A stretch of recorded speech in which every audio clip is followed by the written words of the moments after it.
Can you please stop tapping on that screen?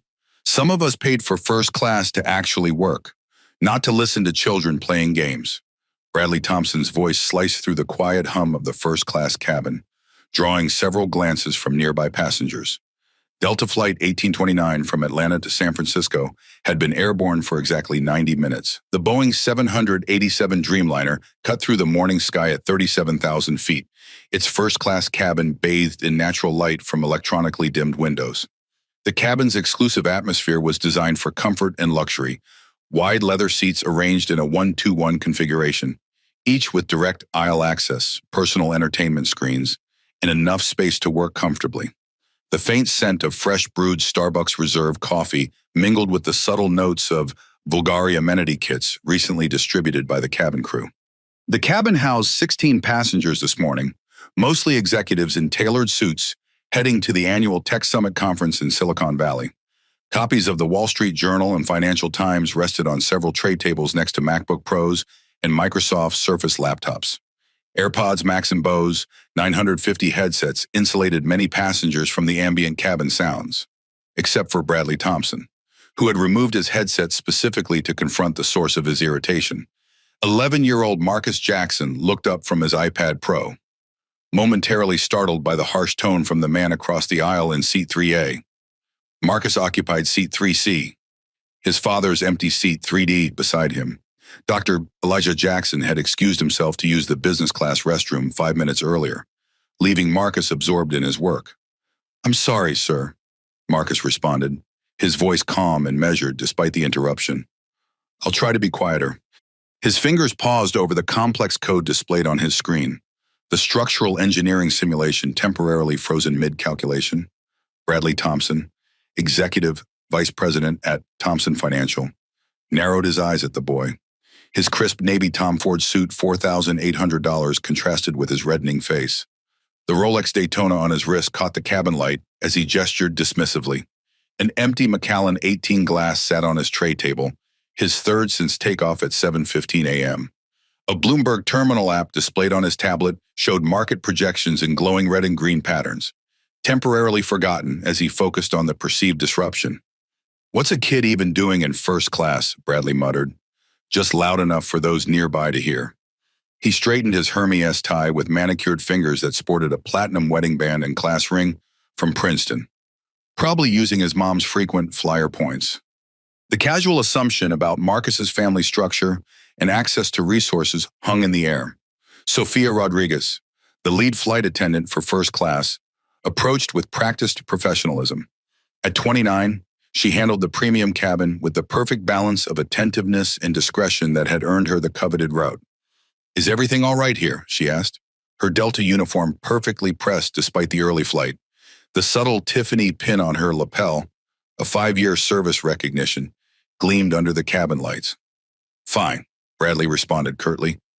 "Just wondering when Delta changed its admission standards for this cabin. Maybe I'll switch to American if this is the new clientele." The emphasis on this carried unmistakable implications. Sophia's professional smile remained fixed, but her eyes registered the comment's implication. She turned to Marcus. "Can I get you anything, Artisha Jackson?" "No, thank you, Miss Rodriguez." "I'm fine," Marcus replied, demonstrating the polite demeanor that characterized his interactions. He picked up his custom Apple Pencil, a birthday gift from his father, and made a notation on his structural diagram. In the cockpit, Captain Richard Hayes guided the massive aircraft with the confidence of his 22-year career. At 54, the former Air Force pilot had logged over 18,000 flight hours and knew every nuance of the sophisticated Dreamliner. His co-pilot, First Officer Jennifer Ramirez, handled communications with Atlanta Center as they requested a slight altitude adjustment to avoid developing turbulence over the Midwest. Hayes had personally greeted Dr. Bog Jackson during boarding, recognizing the tech CEO from previous flights and industry events. "Good to see you again, Dr. Jackson," he'd said. Heading to Tech Summit for the keynote, the easy familiarity of their interaction had not gone unnoticed by other passengers in the boarding area. The morning sunlight illuminated the cabin as the plane continued its westward journey, the passengers settling into the rhythm of the 5-hour transcontinental flight, unaware of the confrontation brewing in rows 3 and 4. Character development, Marcus and iPad, Marcus Jackson returned his attention to his iPad Pro, his fingers moving confidently across the screen as he refined the code for his science competition entry. The 2025 model device, a special developer edition with enhanced neural processing capabilities and quantum-secured cloud synchronization, had been a gift from his father when Marcus qualified for the national finals of the Next Gen STEM Challenge. The iPad displayed complex code sequences alongside 3D modeling software, showing a wireframe bridge structure undergoing stress simulation. Marcus was developing an algorithm that could predict structural weaknesses in infrastructure designs by analyzing dynamic stress patterns, a project that combined his passion for coding with practical civil engineering applications. The moving elements on screen showed real-time calculations of tension distribution across support struts, with critical vulnerability points highlighted in warning colors. His Stanford University sweatshirt, representing his dream school, hung loosely on his slender frame. The worn cuffs suggested it was a favorite item rather than just aspirational merchandise. While other kids his age might spend flight time playing Neurocraft 2025 or watching the latest Avengers multiverse collapse on Disney+, Marcus was refining code that had already attracted attention from engineering departments at 3 universities. The specialized software on his device included TensorFlow Quantum 4, Zero and StructSim Pro, professional-grade development tools that his father's company had licensed for his use at a cost of $4,800 annually. Tools typically reserved for industry professionals with advanced degrees, now being manipulated by hands that still showed traces of the model rocket paint from his weekend science club project. The Apple Pencil he used for precise notation and design markups was customized with pressure sensitivity calibrated specifically for engineering applications, allowing him to indicate stress variables with exactness that standard input devices couldn't achieve. Each tap and swipe reflected years of practice. Marcus had been coding since age 6, when he built his first rudimentary game to entertain himself during his mother's extended hospital stays. Marcus had inherited his father's focused intensity and analytical mind, but friends and teachers noted he had his late mother's empathy and patience as well. As the son of one of the most successful Black tech entrepreneurs in America, he navigated a unique path, privileged in resources, but still facing the biases his father had worked to overcome throughout his career at Horizon Innovations. During quiet evenings in their Atlanta home, Elijah had shared stories of his own journey, the raised eyebrows when he entered boardrooms, the security guards who followed him in high-end stores, the consistent need to prove and reprove his competence in spaces where others received automatic credibility. Excellence is our most powerful statement, he'd told Marcus. Not because we have to be twice as good, but because excellence speaks in a language that even prejudice struggles to dismiss. Marcus embodied this philosophy in his meticulous approach to his work. 6 months earlier, Marcus had placed first in the regional STEM competition, becoming the youngest finalist ever to qualify for nationals. His project had begun as an exploration of his fascination with bridge collapses he'd studied in history class, particularly the 1940 Tacoma Narrows disaster and the 2018 Florida International University pedestrian bridge failure. Now it had evolved into a potentially groundbreaking safety application that could help identify infrastructure risks before they became catastrophic. His iPad contained not just his competition project, but also his academic portfolio, personal journal entries about his mother's memory, and irreplaceable photographs from trips with his father. The device represented the intersection of Marcus's intellectual pursuits, personal memories, and future aspirations, far more than just an expensive piece of technology.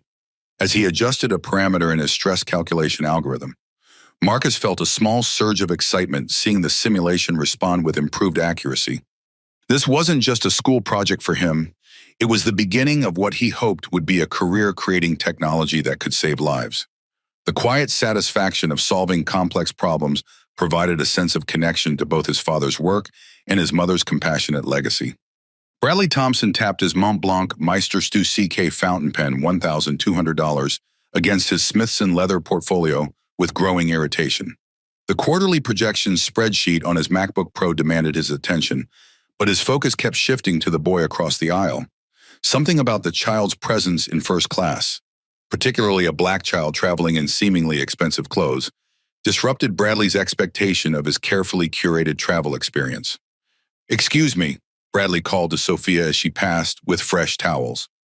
I specifically booked first class to work without distractions. Is there another seat available, preferably away from... He gestured vaguely toward Marcus without completing the sentence. Sophia checked her tablet. I'm sorry, Mr. Thompson. The cabin is fully booked this morning. Perhaps noise-canceling headphones would help.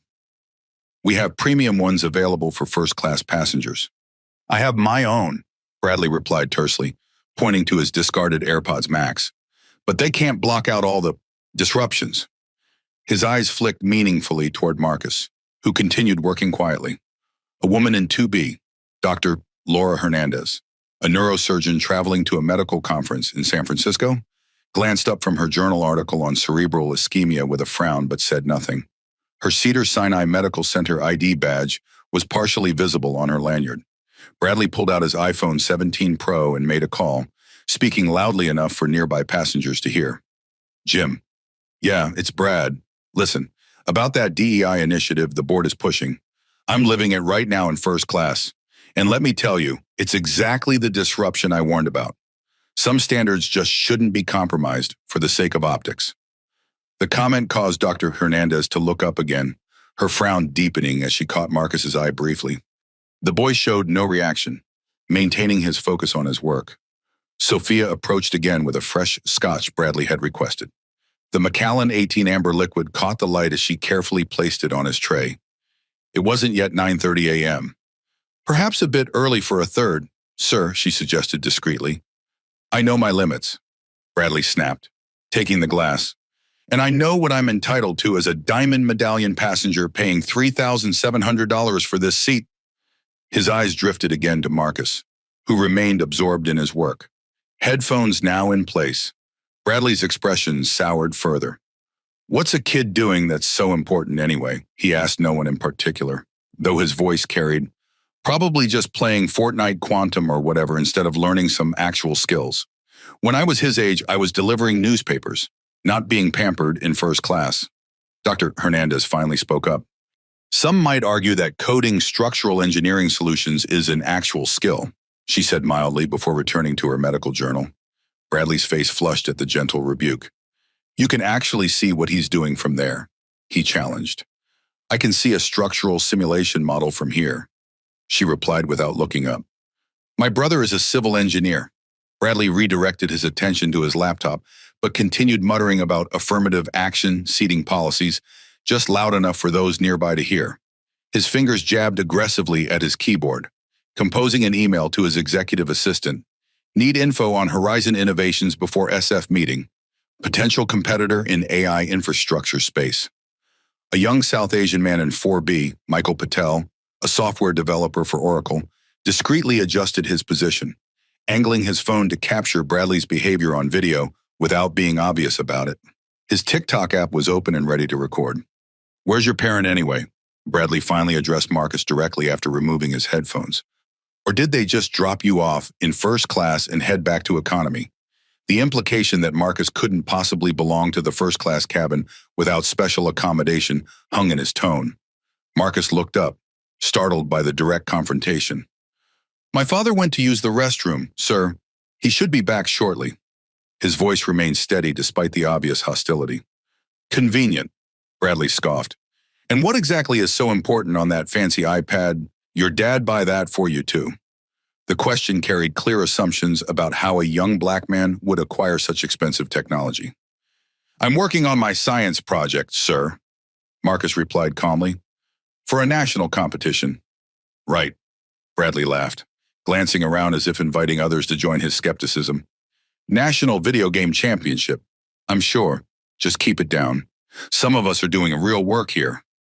He gestured to his spreadsheet showing Thompson Financial's quarterly projections.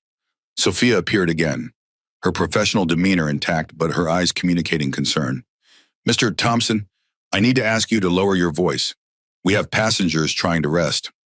I'm having a conversation, Bradley replied, his tone sharpening with each word. Last I checked, that wasn't against FAA regulations. The tension in the cabin grew palpable as Bradley continued to fix his attention on Marcus, his behavior becoming increasingly antagonistic with each passing minute and each sip of scotch. Other passengers exchanged uncomfortable glances, some putting in earphones to avoid the brewing confrontation, others watching with growing concern. On his phone screen, a new email appeared from his CEO. Brad, critical that you make positive impression at Tech Summit. Horizon Innovations partnership could transform our Q3 outlook. $350 deal on the table. Robert Williams? Bradley glanced at it briefly before returning his attention to what he perceived as the more immediate irritation, the boy who, in Bradley's mind, didn't belong in the premium cabin. 40 minutes had passed since Dr. Jackson left for the restroom, delayed by a brief conversation with an industry colleague he'd encountered in business class. During that time, Bradley Thompson's agitation had escalated from passive-aggressive comments to increasingly direct confrontation. The cabin's ambient temperature had been adjusted to a comfortable 71°F, but Bradley's face showed a deepening flush that had nothing to do with environmental conditions. His fourth scotch sat half-finished on his tray table, the ice mostly melted. The Bloomberg terminal on his tablet displayed a notification about Thompson Financial's quarterly earnings call scheduled for the following week, but his attention remained fixed on Marcus. "Hey, kid." Bradley leaned across the aisle, his voice sharp enough to cut through Marcus's noise-canceling headphones. "I asked you a question. What could possibly be so important that you need to keep tapping away like that? Some of us are trying to prepare for actual million-dollar meetings." Marcus looked up, removing his headphones respectfully despite the confrontational tone. "It's a structural analysis algorithm. Sir, I'm debugging the stress calculation function for bridge support systems." His explanation was precise and articulate, without a hint of defensiveness. Bradley snorted. "Right, and I'm coding the next ChatGPT." He turned to the passenger behind him, seeking alliance. Kids these days, right, all experts at everything. The passenger, Richard Novak, a 62-year-old venture capitalist, offered an uncomfortable smile without engaging, then returned to his Wall Street Journal. His body language clearly communicated a desire to remain uninvolved. "Let me see what's so important," Bradley demanded suddenly, reaching across the aisle. "If you're some kind of prodigy, I want to see this amazing project." His tone made it clear he expected to find a game or social media app rather than actual technical work. Marcus instinctively pulled the iPad closer. "I'm sorry, sir, but this contains my competition entry. I can't really share it." His refusal was polite but firm, betraying a hint of anxiety as he protected his work. "Unbelievable," Bradley's voice rose. "The entitlement. You're what? 10 acting like you've got trade secrets?" The volume of his voice caused several passengers to remove their headphones, attention now fully on the developing confrontation. "I'm 11, sir," Marcus corrected quietly. "And the Next Gen STEM Challenge has confidentiality requirements for all finalists. I signed an agreement." Something about the boy's calm correction seemed to trigger Bradley further. He unbuckled his seatbelt and stood, looming over Marcus's seat. The fastened seatbelt sign had been illuminated for light turbulence expected over the Midwest. "You know what I think?" Bradley said, alcohol evident on his breath as he leaned into Marcus's space. "I think you're playing games and making up stories about some fake competition because you think adults are stupid." Sophia moved quickly down the aisle, alerted by another flight attendant who had noticed the escalation. "Sir, I need you to return to your seat and fasten your seatbelt immediately. The captain has not turned off the seatbelt sign." "1 second." Bradley held up his hand dismissively, nearly striking Sophia's arm. "I'm just confirming something." He reached over and grabbed at the iPad. "Let's see this amazing project." "Please don't," Marcus started, his composure finally cracking as a stranger reached for his device. Bradley, unsteady from the scotch and standing awkwardly across the aisle, pulled the iPad from Marcus's hands with unexpected force. The boy had been in the middle of adjusting a complex calculation, and his instinctive resistance gave way suddenly as Bradley yanked harder. What happened next occurred in mere seconds. Bradley, off balance from both alcohol and the standing position during light turbulence, lost his grip on the device. The $2,300 iPad Pro Developer Edition slipped from his fingers as the plane encountered a small air pocket. The device crashed to the floor, landing screen first with a sickening crack that seemed amplified in the suddenly silent cabin. The specialized nanocrystal display, designed to withstand normal use but not violent impacts, spiderwebbed across its entire surface in a starburst pattern. The custom Apple Pencil rolled under the seat, while the device itself lay face down on the carpet, internal components audibly shifting or within the damaged frame. A collective gasp swept through the nearby passengers. Dr. Hernandez in 2B covered her mouth in shock. Michael in 4B continued recording, now openly documenting the incident. Bradley regained his balance by grabbing the seat in front of him. He looked down at the shattered device, and for a brief moment, something like regret flashed across his face, quickly hardened into defensive anger. "Well, that's what happens when kids play with expensive toys," he said, his voice loud enough for the entire cabin to hear. "These devices are too expensive for some people anyway. Your parents should have taught you better manners than to ignore an adult when they're speaking to you." Marcus stared at his broken iPad, the culmination of hundreds of hours of work, the repository of his competition entry, now lying damaged on the airplane floor. His expression registered the shock and distress any child would feel. But remarkably, he didn't cry or lash out. Instead, a single tear tracked down his cheek before he quickly wiped it away, not wanting to give Bradley the satisfaction of seeing him break down. "That wasn't necessary," came a quiet voice from 2B. Dr. Hernandez was now fully engaged, her medical journal set aside. "Mind your own business," Bradley snapped, returning to his seat but not before adding, "Kid needs to learn about the real world anyway. Bet his parents buy him whatever he wants. Some discipline will do him good." Sophia knelt beside Marcus, helping him collect the damaged device. "I'm so sorry," she whispered, genuine concern in her eyes. "We'll document this and make sure it's addressed properly." She shot a disapproving glance at Bradley, professional mask momentarily slipping to reveal genuine disgust. The cabin had gone completely silent except for the ambient hum of the aircraft engines. Every passenger was now watching the scene unfold, several with phones discreetly recording. The air felt charged with tension and collective discomfort. Marcus carefully took the damaged iPad, examining the shattered screen and attempting to power it on.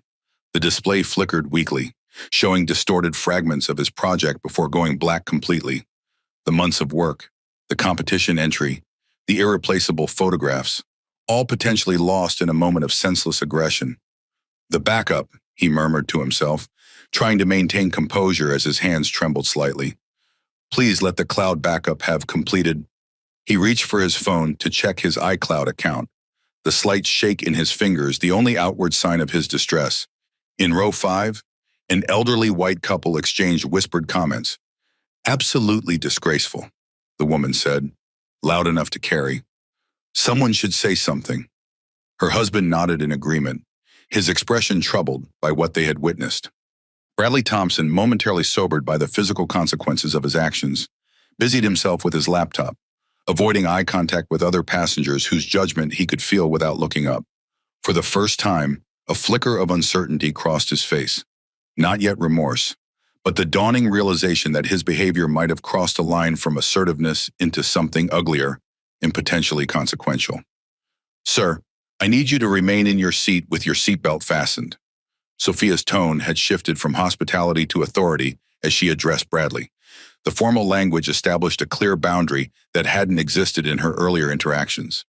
She turned to Marcus, who was still examining the damaged iPad with remarkable composure for an 11-year-old whose project had just been destroyed.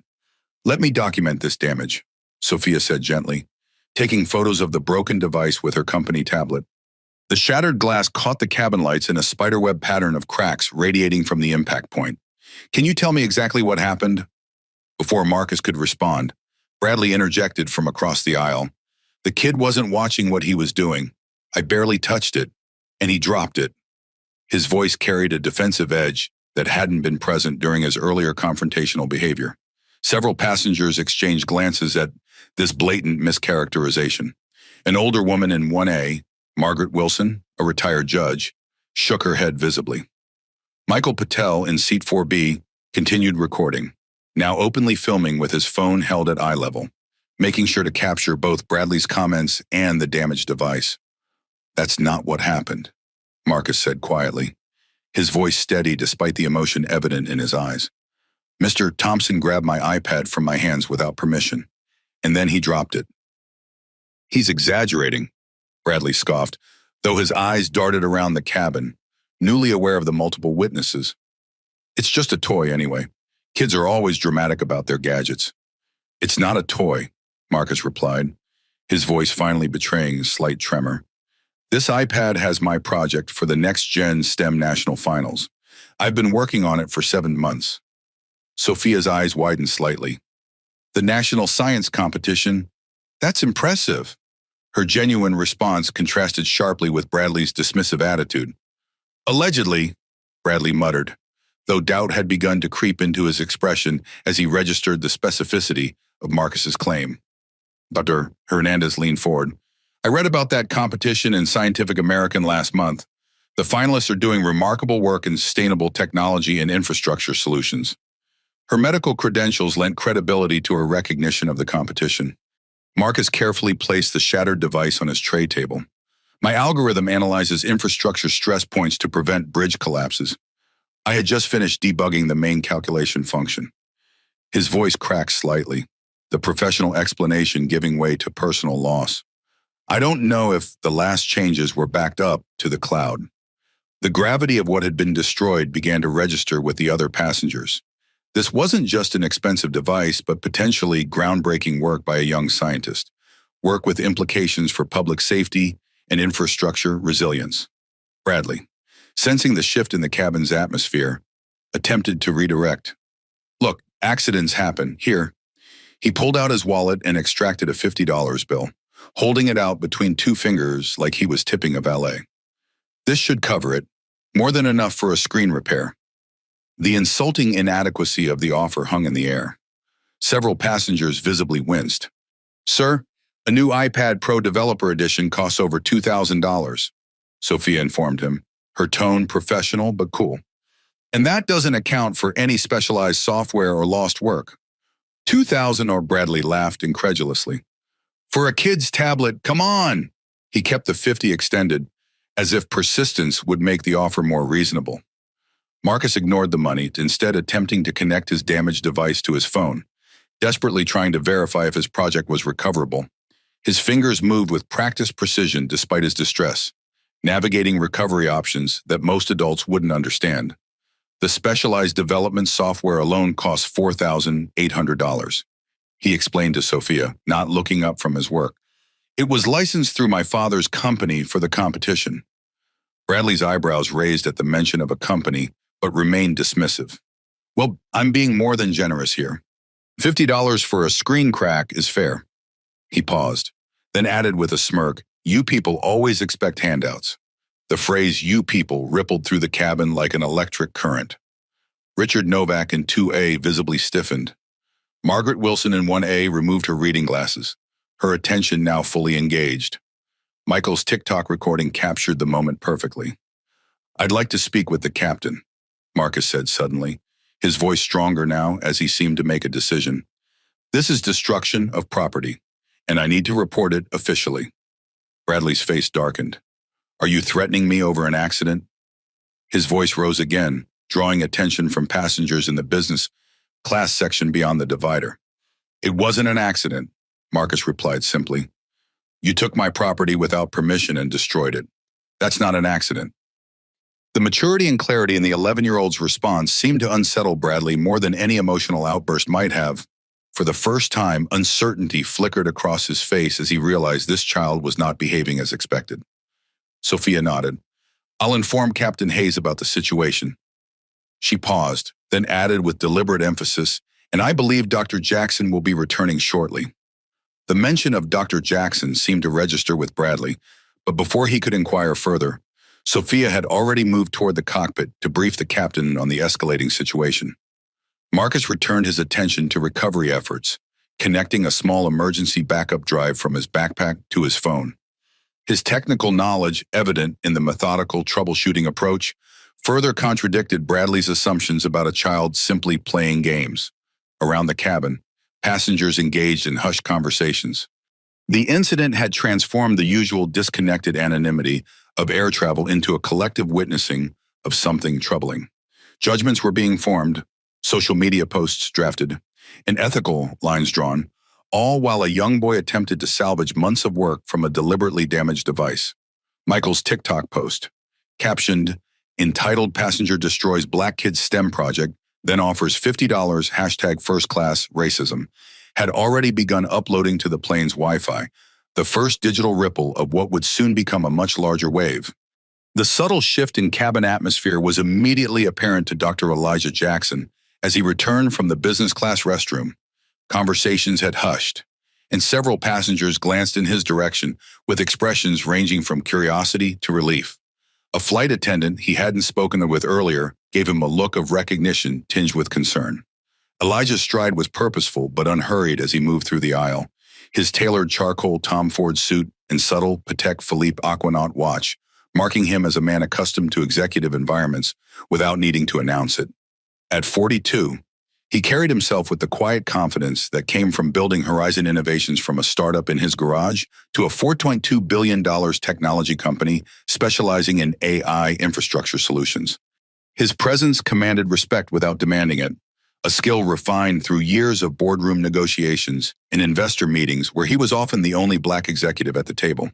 That same presence now drew attention as he navigated the suddenly quiet first-class cabin. He noticed Sophia emerging from the cockpit with a concerned expression, but his attention immediately focused on Marcus, who sat unnaturally still, a shattered iPad on the tray table before him. Even from the aisle, Elijah could see the complex pattern of cracks across the device's screen. "What happened?" Elijah asked, his deep voice calm as he slid into seat 3D beside his son. He placed a hand gently on Marcus's shoulder, feeling the tension there. Before Marcus could answer, Bradley leaned across the aisle. "Your son had a little accident with his iPad. Kids, right? Always dropping things?" His tone was dismissive but tinged with newfound caution, as if sensing that the dynamic had shifted with Elijah's arrival. Elijah didn't acknowledge Bradley directly, keeping his focus on his son. "Marcus, he took my iPad. Dad." Marcus replied quietly, the composure he'd maintained in front of strangers finally showing small cracks now that his father had returned. "He grabbed it without asking and then dropped it. The screen is completely shattered, and I can't access my project files." The slight tremor in his voice revealed the emotional impact he'd been suppressing. Elijah's expression remained neutral, but something shifted in his eyes, a barely perceptible hardening that those who knew him in business contexts would have recognized as dangerous territory. His jaw tightened almost imperceptibly, the only outward sign of the anger he contained. "I see," he said, examining the damaged device. His fingers moved expertly across the broken screen, attempting various recovery methods with the precision of someone intimately familiar with the technology. The glass fragments shifted under his touch, revealing the extent of internal damage beyond the visible screen fractures. Sophia approached. "Dr. Jackson, I've informed Captain Hayes about the incident. We're documenting everything for the official report." Her use of his title was deliberate, establishing his professional status for anyone listening. "Thank you, Ms. Rodriguez," Elijah replied, his tone measured. He turned to Marcus. "When was your last cloud backup?" "This morning before takeoff," Marcus explained, his technical focus providing emotional stability. "But I made significant changes to the stress calculation functions during the flight. I added the asymmetrical load distribution algorithm we discussed yesterday." "And the vibration harmonics module?" Elijah asked. "Their shared technical language creating a momentary private space in the public cabin." "That too. I'm not sure if the automatic backup completed over the in-flight Wi-Fi. The connection was intermittent." Marcus's voice steadied as he discussed the technical details with his father. Elijah nodded, understanding both the technical and emotional implications immediately. He turned to face Bradley directly for the first time, studying him with the same analytical precision he might apply to evaluating a potential business competitor. "You took my son's device without permission." The question was asked without accusation or raised voice, a simple request for confirmation. His calm demeanor somehow made the inquiry more intimidating than an emotional outburst would have been. Bradley shifted uncomfortably under Elijah's steady gaze. "Look, he was being disruptive with all the typing. I just wanted to see what was so important that he couldn't take a break while others are trying to work." The justification sounded hollow even to his own ears. Elijah's expression remained unchanged. "Did you ask his permission before taking his property?" "He's a child," Bradley replied, as if this explained everything. I asked him what he was doing, and he gave me some story about a science competition. I was just checking if he was telling the truth. I see, Elijah said again, the same neutral phrase somehow carrying different weight this time. And after confirming he was indeed working rather than playing games, you decided to confiscate his device anyway. The framing of the question made several passengers lean forward, interested in how Bradley would respond to this logical dissection of his behavior. I didn't. Bradley stumbled over his words before regaining his composure. Look, it was an accident. These things happen. I already offered $50 for the screen repair, which is generous considering it was just a misunderstanding. Elijah turned back to the damaged iPad, running his fingers along the cracked glass. This isn't just about a broken screen. Mr. Thompson, Bradley Thompson, he supplied, sitting straighter, Executive Vice President at Thompson Financial. He delivered the title with rehearsed importance, as if it might reset the power dynamic in his favor. Mr. Thompson, Elijah continued, his voice remaining conversational. This device contains my son's project for the National STEM Competition Finals. The algorithm he's developing has been his focus for the better part of a year. Bradley's expression suggested he was beginning to sense that this situation might be more complicated than he had initially assessed, but he pressed on. Well, I'm sorry about that, but surely there are backups. In the real world, we have to account for technology failures. Elijah's gaze remained steady. In the real world, Mr. Thompson, we also account for our actions, especially when they impact others. He paused, then added, my son's work represents not just his personal achievement, but potentially valuable intellectual property with infrastructure safety applications. Something in Elijah's tone, the calm authority, the precise language, the subtle emphasis on intellectual property, caused Bradley to reassess the man sitting across from him. His eyes moved to Elijah's custom suit, which Bradley now recognized as Tom Ford. Not off the rack, the executive-level watch, a model with a waiting list, the monogrammed shirt cuffs with subtle jade links. A flicker of uncertainty crossed his face. Who did you say you were again? Bradley asked, his earlier confidence wavering slightly.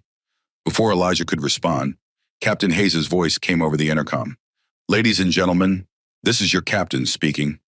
We'll be experiencing some light turbulence for the next few minutes. Please return to your seats and fasten your seatbelts. The timing seemed almost orchestrated, a momentary pause in the confrontation as all passengers complied with the announcement. The tension, however, continued to build as Elijah turned his full attention to helping Marcus assess the damage to his project, while Bradley watched with growing unease, the first hint of genuine concern beginning to register on his face. For the first time since the confrontation began, Bradley pulled out his phone and checked the email from his CEO again. Brad, critical that you make positive impression at Tech Summit. Horizon Innovations partnership could transform our Q3 outlook. 350 mailers deal on the table. Robert Williams. The message now carried ominous new implications as he glanced sideways at Elijah Jackson, a dawning suspicion forming that he might have made a catastrophic error in judgment. As the seatbelt sign dinged off 10 minutes later, Elijah finally addressed Bradley directly, his manner still composed but direct. Mr. Thompson, I believe we need to discuss appropriate compensation for the damage to my son's device and project. Bradley, who had been checking emails on his phone with visible agitation, looked up with renewed defensiveness. I've already made a reasonable offer. $50 should cover a screen replacement at one of those mall kiosks. He gestured dismissively, though with less confidence than before. I'm afraid that's not adequate, Elijah replied, his voice level but firm. This is a TWI5 iPad Pro Developer Edition with specialized software. The device alone costs $2,300, and the software licenses amount to approximately $4,800. Bradley's eyebrows shot up. $7,000 for a child's tablet? That's absurd. His volume had decreased, but the dismissive tone remained. It's not a child's tablet, Elijah corrected mildly. It's a professional development tool that my son uses for his engineering project. The next-gen STEM competition has stringent technical requirements that necessitate professional-grade equipment and software. Bradley scoffed, though less confidently than before. Look, I'm trying to be reasonable here. $100. That's my final offer. He pulled out his wallet again, extracting additional bills with a flourish that felt increasingly desperate rather than generous. Elijah didn't even glance at the money. "Mr. Thompson, this isn't about a quick cash settlement. My son's project data may be compromised, which represents hundreds of hours of work. The competition finals are in 3 weeks." "That sounds like a personal problem," Bradley replied, though his tone lacked its earlier conviction. "Maybe this is a good lesson for the boy about backing up his work. That's how the real world operates." A barely perceptible tightening around Elijah's eyes was the only indication of his controlled anger. When he spoke, his voice remained measured, but carried a new edge. "The real world also operates on accountability, Mr. Thompson. When we damage others' property, intentionally or not, we take responsibility for making it right." "Are you lecturing me about responsibility?" Bradley's voice rose slightly, defensive anger flaring. "Do you have any idea who I am? I oversee $0.2 billion in managed assets at Thompson Financial." "You introduced yourself as an executive vice president at Thompson Financial," Elijah acknowledged, unimpressed.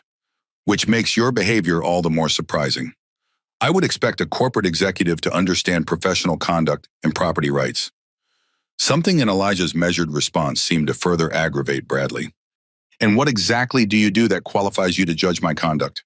Helicopter parent your science fair kid?" The condescension in the question caused several passengers to inhale sharply. Dr. Hernandez in 2B shook her head in disbelief. Sophia, who had been observing from nearby, stepped closer, sensing the escalation. "Sir," she addressed Bradley, "I need to ask you to moderate your tone." Bradley waved her off. "This is a private conversation. In a public cabin," Sophia reminded him. "And our policy requires maintaining a respectful environment for all passengers." "It's fine, Ms. Rodriguez," Elijah assured her, his composure unbroken. "Mr. Thompson and I are just having a frank discussion about property rights and appropriate compensation." He turned back to Bradley. "To answer your question, I'm the founder and CEO of Horizon Innovations." Bradley's expression registered nothing beyond mild impatience. "Never heard of it. Some kind of startup." I assumed the dismissal was automatic, his assumption that a black man's company must be small and insignificant. "You could say that," Elijah replied without elaboration. "We focus on integrated AI systems and infrastructure technology. In fact, some of Marcus's work aligns with our research division's initiatives on structural integrity monitoring." "Well, that's nice," Bradley said dismissively. "But it doesn't change the fact that accidents happen, and I've made a fair offer to settle this matter." He looked down at his phone as it buzzed with a new email notification. The subject line partially visible: Urgent Tech Summit, Prep, and Horizon. "That may be your perspective," Elijah continued, undeterred. "However, from where I sit, this wasn't an accident but a deliberate action that resulted in property damage. The appropriate response would be to cover the replacement costs and acknowledge the potential impact on my son's competition entry." Bradley looked up from his phone, irritation crossing his features. $7,000? That's more than you probably make in a month. I'm being more than generous here."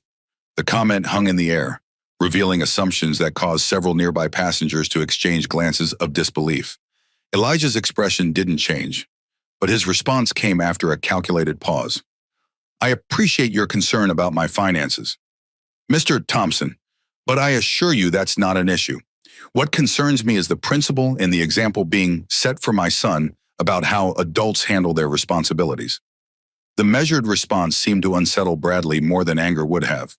He glanced around the cabin, perhaps seeking allies, but found only averted gazes or openly disapproving looks. "Fine," he finally said, pulling out his business card and placing it on Elijah's tray table with an exaggerated flourish. "Have your assistant contact my office, and we'll sort something out. But I'm not agreeing to anything extravagant on principle." Elijah looked at the card without touching it. "I think we can resolve this more directly. After all, we still have 3 hours together on this flight." The simple observation that this confrontation was occurring in a confined space they couldn't leave seemed to finally penetrate Bradley's defensive posture. For the first time, genuine uncertainty flickered across his face as he realized the potential implications of having antagonized a fellow passenger on a long-haul flight. Marcus, who had been quietly working on recovery options during this exchange, looked up, Dad, I think I can access the cloud backup if we can get a secure terminal at the Apple Store when we land. The core algorithm structure should be recoverable, but I might lose the optimizations I added during the flight. His focus on solutions rather than dwelling on the injury impressed several observing passengers. Hernandez nodded appreciatively at the young man's resilience. Elijah squeezed his son's shoulder supportively. Good thinking. We'll prioritize that when we arrive. He turned back to Bradley, his expression unchanged but somehow more imposing. As for the immediate issue, Thompson, I think appropriate compensation and a sincere apology to Marcus would be a reasonable next step. Bradley's phone buzzed again, a text message that he glanced at nervously before returning his attention to the increasingly uncomfortable confrontation.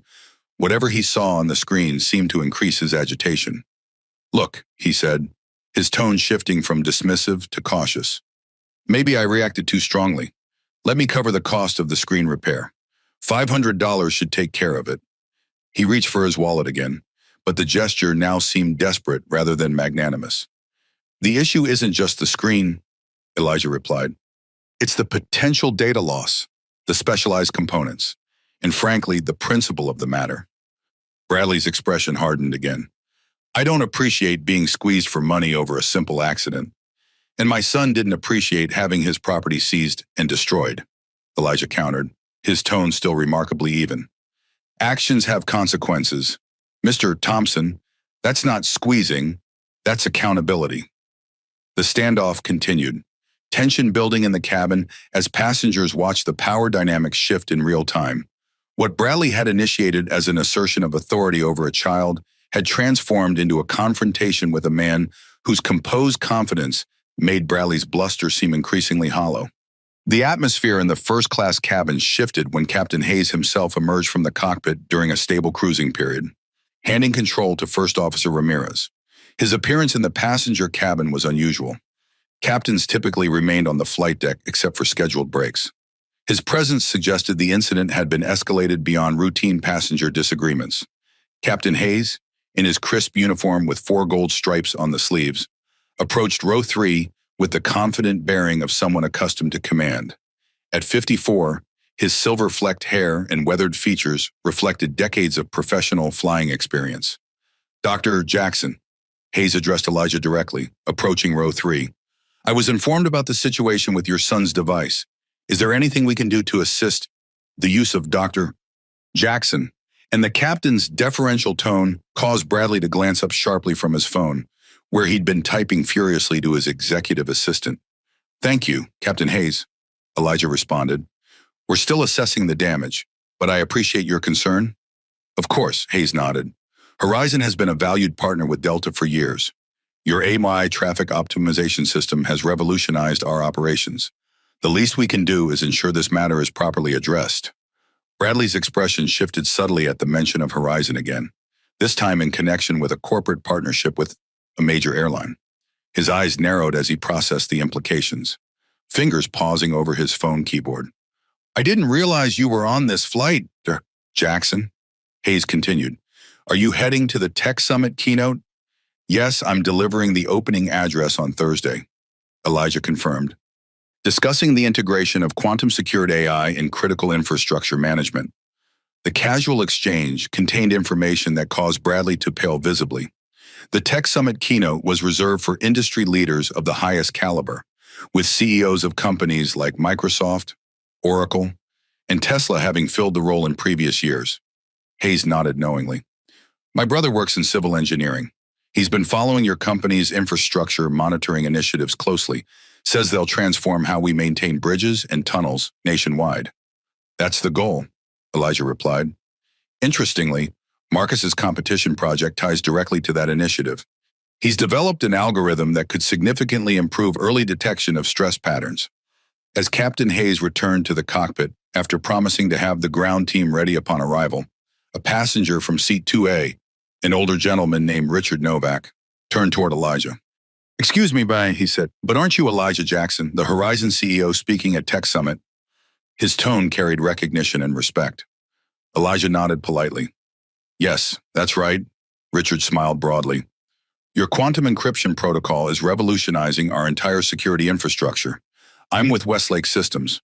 We're implementing your architecture across our enterprise platforms this quarter. I'm glad to hear it's serving your needs, Elijah replied with genuine professional interest. Revolutionary is an understatement. Richard continued enthusiastically. Your team's approach to quantum-resistant encryption has solved problems we thought were years away from resolution. Bradley sat frozen, his earlier bravado evaporating as the conversation continued around him. He slowly unlocked his phone and opened his email, scrolling to a message from his CEO that had arrived that morning. Bradley, critical that you make positive impression at Tech Summit. Horizon Innovations partnership could transform our Q3 outlook. $350 million deal on the table. I've scheduled you to present our proposal directly to their CEO, Elijah Jackson. Research his background thoroughly. He's notoriously selective about partners and expects detailed knowledge of his company's initiatives. Robert. The email confirmed what Bradley was beginning to realize with growing horror he had just antagonized, insulted, and destroyed property belonging to the family of not just any CEO, but specifically the one his company was actively pursuing for a multi-million-dollar partnership. The same executive he was supposed to impress with his presentation in 2 days. Other passengers began to connect the dots as well. Murmurs spread through the cabin as Bradley's earlier behavior was reevaluated in light of Dr. Jackson's identity. Michael's recording from 4B had already been uploaded with a caption identifying CEO Elijah Jackson of Horizon Innovations $4. 2B tech giant handling racist first-class incident with incredible class. Dr. B. Hernandez from 2B leaned forward again. Dr. Jackson, my hospital implemented your AI diagnostic system last year. It's detected early-stage conditions that might otherwise have been missed. Remarkable work. Bradley's phone continued to buzz with notifications. The first was from Thompson Financial's social media monitoring service, flagging a rapidly spreading video aboard Delta Flight 1829. The second was from his direct supervisor. Why am I seeing you in a viral video with Elijah Jackson? Call me immediately. The third was from CEO Robert Williams himself. What the hell is happening? Getting calls from board members about incident on your flight. Horizon deal in jeopardy. The cascade of messages reflected the rapidly expanding consequences of what Bradley had assumed would be a consequence-free assertion of authority over someone he'd judged as unimportant. The digital amplification of his behavior was already reaching his professional network, with potential career implications becoming clearer by the second. Sophia returned to Elijah's row. Dr. Jackson, Captain Hayes has instructed me to inform you that he's contacted our ground team at SFO. They'll have security personnel available upon landing if you wish to file a formal complaint regarding the property damage. Bradley's face drained of color entirely. Security that's completely unnecessary. This was a simple misunderstanding. That would be your perspective. Mr. Thompson, Elijah replied calmly. However, the deliberate destruction of property valued over $5,000 could potentially be classified as criminal damage under California law. Criminal. Bradley's voice rose in panic, drawing attention from passengers in business class. You can't be serious. It was an accident. Multiple witnesses observed you taking the device without permission, Elijah pointed out. The cabin security cameras will have recorded the incident as well. The mention of security cameras, a standard feature in modern aircraft cabins, further destabilized Bradley's composure. He looked around wildly, suddenly aware that his actions had been documented from multiple angles. Dr. Jackson, he began, his tone dramatically altered from minutes earlier. Please, let's be reasonable about this. I had no idea who you were. And that's precisely the problem. Isn't it? Elijah observed quietly. Your behavior shouldn't depend on someone's title or position. The simple statement hung in the air, laying bare the fundamental issue. Bradley's treatment of Marcus had been based entirely on assumptions. Assumptions about who belonged in first class, about whose work mattered, about whose dignity deserved respect.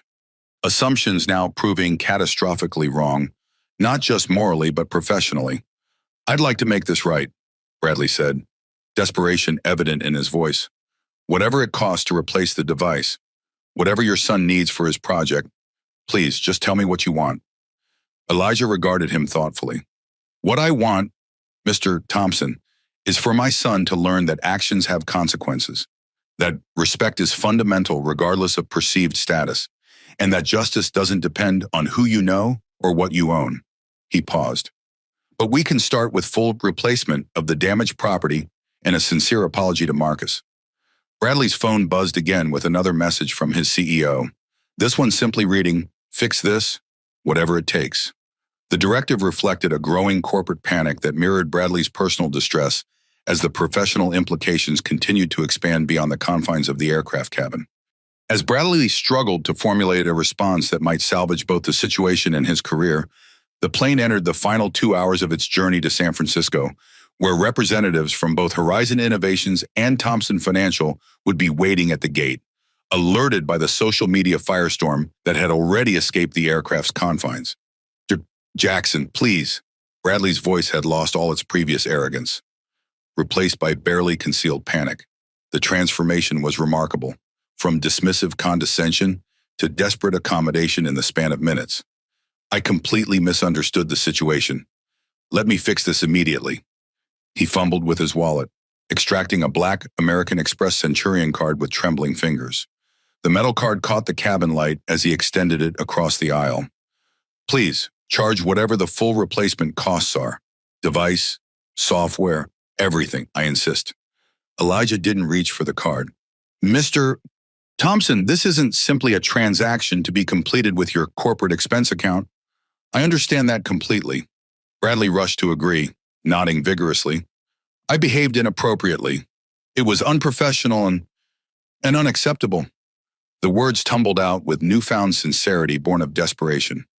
Sweat had begun to bead along his hairline despite the cabin's cool temperature.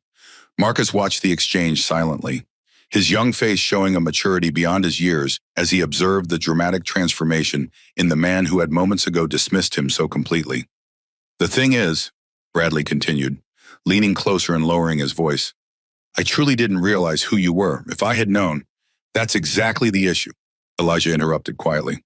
"Your treatment of my son shouldn't depend on my position or title." The simple observation struck Bradley into momentary silence. Around them, the cabin had become unusually quiet as passengers strained to follow the conversation, many still discreetly recording. Margaret Wilson in 1A had removed her noise-canceling headphones entirely, her expression suggesting she was mentally taking notes on the exchange. Michael from seat 4B was now openly documenting the interaction, his initial TikTok post having already accumulated over 87,000 views through the plane's Wi-Fi. The comments section exploded with reactions. "Watch him backpedal now that he knows who he's dealing with," and "CEO Dad handling this with incredible restraint," and "Thompson Financial stock about to tank." "Dr. Jackson," a flight attendant approached with a tablet. "Our technical support team has sent information about recovery options for the damaged device. They've coordinated with Apple's Enterprise Support Division to have specialists meet your flight." "Push, thank you." Elijah nodded, taking the tablet and showing the information to Marcus. The corporate machinery had engaged fully, multiple companies responding to the situation with uncharacteristic speed. The extraordinary response further underscored for Bradley the magnitude of his error. Bradley glanced nervously at the recording phones before turning back to Elijah. "You're absolutely right about judging people. Completely right. My behavior was inexcusable regardless of who you are." He swallowed hard, his Adam's apple bobbing visibly. "Is there any way we can resolve this privately? I'm prepared to do whatever it takes." The naked fear in his expression revealed that his concern had shifted entirely from the damaged iPad to the damage to his own career prospects. His phone continued to vibrate with incoming messages from his executive team, each notification visibly increasing his distress. Elijah considered him thoughtfully. "Mr. Thompson, my priority right now is helping my son recover his work and ensuring he understands that this kind of behavior isn't acceptable in professional environments, or any environment." Of course. Bradley nodded frantically. "Maybe I can help. I have some technical background. Perhaps between us, we could recover the data. I could call our IT department right now and have them assist remotely." The transparent attempt to ingratiate himself caused several nearby passengers to exchange knowing glances. Dr. Hernandez rolled her eyes visibly at the sudden offer of help after Bradley had been dismissive of the project's significance minutes earlier. "Thank you for the offer," Elijah replied, "but I think we have the necessary expertise." He turned his attention back to Marcus, who was attempting various recovery methods on the damaged device. Bradley persisted, increasingly desperate. Dr. Jackson, I want you to know that this incident doesn't reflect my true character or Thompson Financial's values. We pride ourselves on diversity and inclusion. A subtle change in Elijah's expression suggested this claim might be evaluated against known facts. Is that so? Absolutely, Bradley continued, sweat now visible on his forehead. I've personally championed several diversity initiatives within our organization. This was just a terrible misunderstanding, a moment of stress-induced poor judgment. Doris Hernandez from 2B couldn't suppress a skeptical cough, having overheard Bradley's earlier phone conversation about that diversity initiative the board is pushing and his complaints about affirmative action. A notification sound drew several passengers' attention to the seatback screens, where the in-flight news channel displayed a breaking business headline: Thompson Financial stock drops 4.3% on viral video of executive's confrontation with tech CEO. The real-time financial impact, visible to everyone in the cabin, created another layer of public humiliation for Bradley. I need to make this right, he insisted, his voice taking on the edge of genuine panic. Please, Dr. Jackson, what can I do? Name your price. Elijah finally turned his full attention back to Bradley. Mr. Thompson, I appreciate that you now understand the severity of this situation. For the moment, I suggest you give my son and me some space to address the technical damage while you consider the appropriate way to make amends. The measured dismissal left Bradley with no recourse but to retreat to his seat, where he immediately began typing furious emails, presumably to damage control teams at his company. His transformation from aggressor to supplicant had happened in minutes, triggered not by ethical realization, but by the discovery of power dynamics he hadn't anticipated. His phone rang. Bang, the screen showing CEO Robert Williams, and he answered in a hushed, urgent tone. Bob, I can explain. The rest of his conversation became a whispered damage control effort, his expression growing increasingly distressed as the call continued. Throughout the cabin, passengers who had witnessed the entire arc, from Bradley's initial contempt to his current desperation, exchanged meaningful glances, many typing their own observations into social media posts that continued to amplify the incident beyond the confined space of Delta Flight 1829. Richard Novak from 2A typed an email to his company's investment team. Recommend immediate review of Thompson Financial Holdings in our portfolio. Witnessing concerning leadership behavior from EVP that suggests cultural/ethical concerns. The ripple effects were expanding beyond the immediate incident to broader business implications. Margaret Wilson, the retired judge in 1A, made notes in her journal, occasionally glancing at Bradley with the practiced evaluation of someone who had spent decades assessing character in professional contexts. Her expression suggested the assessment was not favorable. As the aircraft continued its journey towards San Francisco, the digital footprint of the incident expanded exponentially. The hashtags #IPadJustice, #HorizonCEO, and #Thompson Financial began trending nationally, with technology and business journalists already requesting statements from both companies involved. Bradley's face had taken on a gray pallor as he scrolled through the mounting notifications, each one reflecting another fragment of his professional reputation crumbling in real time. His hand shook visibly as he reached for his water glass, spilling some on his Tom Ford suit, the physical manifestation of his rapidly deteriorating composure. Sofia Rodriguez returned to row 3 with Captain Hayes' tablet, displaying an official incident report form. The digital document was labeled Delta Airlines Passenger Property Damage Report, Form DA2357, with a priority response header highlighted in red. Dr. Jackson, we're documenting this event according to Delta's passenger protection protocols, Sophia explained professionally. Could you verify these details? Elijah reviewed the digital form, which included preliminary information about the damaged property and witness statements from nearby passengers. The airline's response had escalated beyond routine customer service to formal incident documentation with potential legal implications. This looks accurate, he confirmed, electronically signing the statement with his finger. Thank you for taking this seriously. Of course, sir, Sophia replied. Delta has zero tolerance for any behavior that disrupts our passengers' experience, especially when it involves property damage. She lowered her voice slightly. Captain Hayes asked me to personally apologize on behalf of the airline. This isn't the experience we want for any of our passengers. particularly a valued partner like yourself. Marcus looked up from his recovery efforts. Ms. Rodriguez, could I add something to the statement? I'd like to note that the damage wasn't just to the device, but potentially to my competition project files. The Next-Gen STEM Challenge has strict submission deadlines. Absolutely, Sophia nodded, impressed by the young man's composure and professionalism. We can document the intellectual property concerns separately. Our legal team will want that information. From the cockpit doorway, Captain Hayes made a brief reappearance. Dr. Jackson, I've spoken with our ground team at SFO.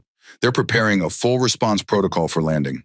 Airport security has been notified per standard procedure for incidents involving property damage over $5,000, and a Delta executive team will meet the aircraft. The captain's announcement, clearly audible to everyone in the quiet cabin, caused Bradley to look up from his phone with renewed alarm.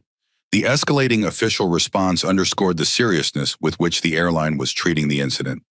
I've also taken the liberty of having our technical team prepare a loaner iPad from my personal emergency kit. Hayes continued, it's not the developer edition, but it might help with immediate data recovery efforts.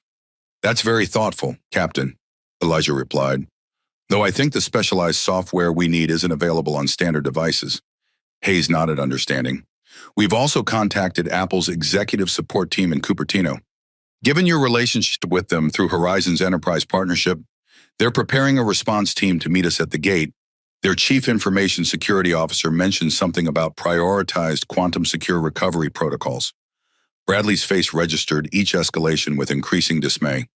What had begun as a casual display of authority over a child had snowballed into a multi-corporate incident response involving airport security, airline executives, and now Apple's intervention team. Sophia continued updating the incident report on her tablet.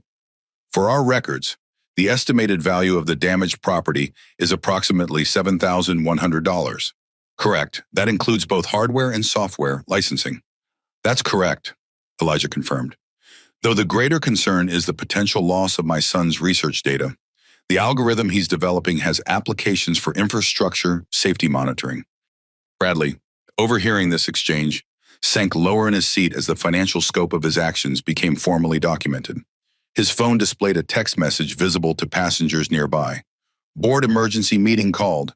Video reached investor group. Contain this now. Another flight attendant approached Sophia, whispering something that caused her eyes to widen slightly. Dr. Jackson, Sophia said, I've just been informed that our communications team has received multiple media inquiries about this incident. Apparently, several passenger videos have gone viral, with over 300,000 combined views across platforms. Bloomberg and CNBC are requesting statements. That was fast, Elijah observed calmly, showing no discomfort at the spreading attention. We're preparing a statement according to standard protocols, Sophia explained.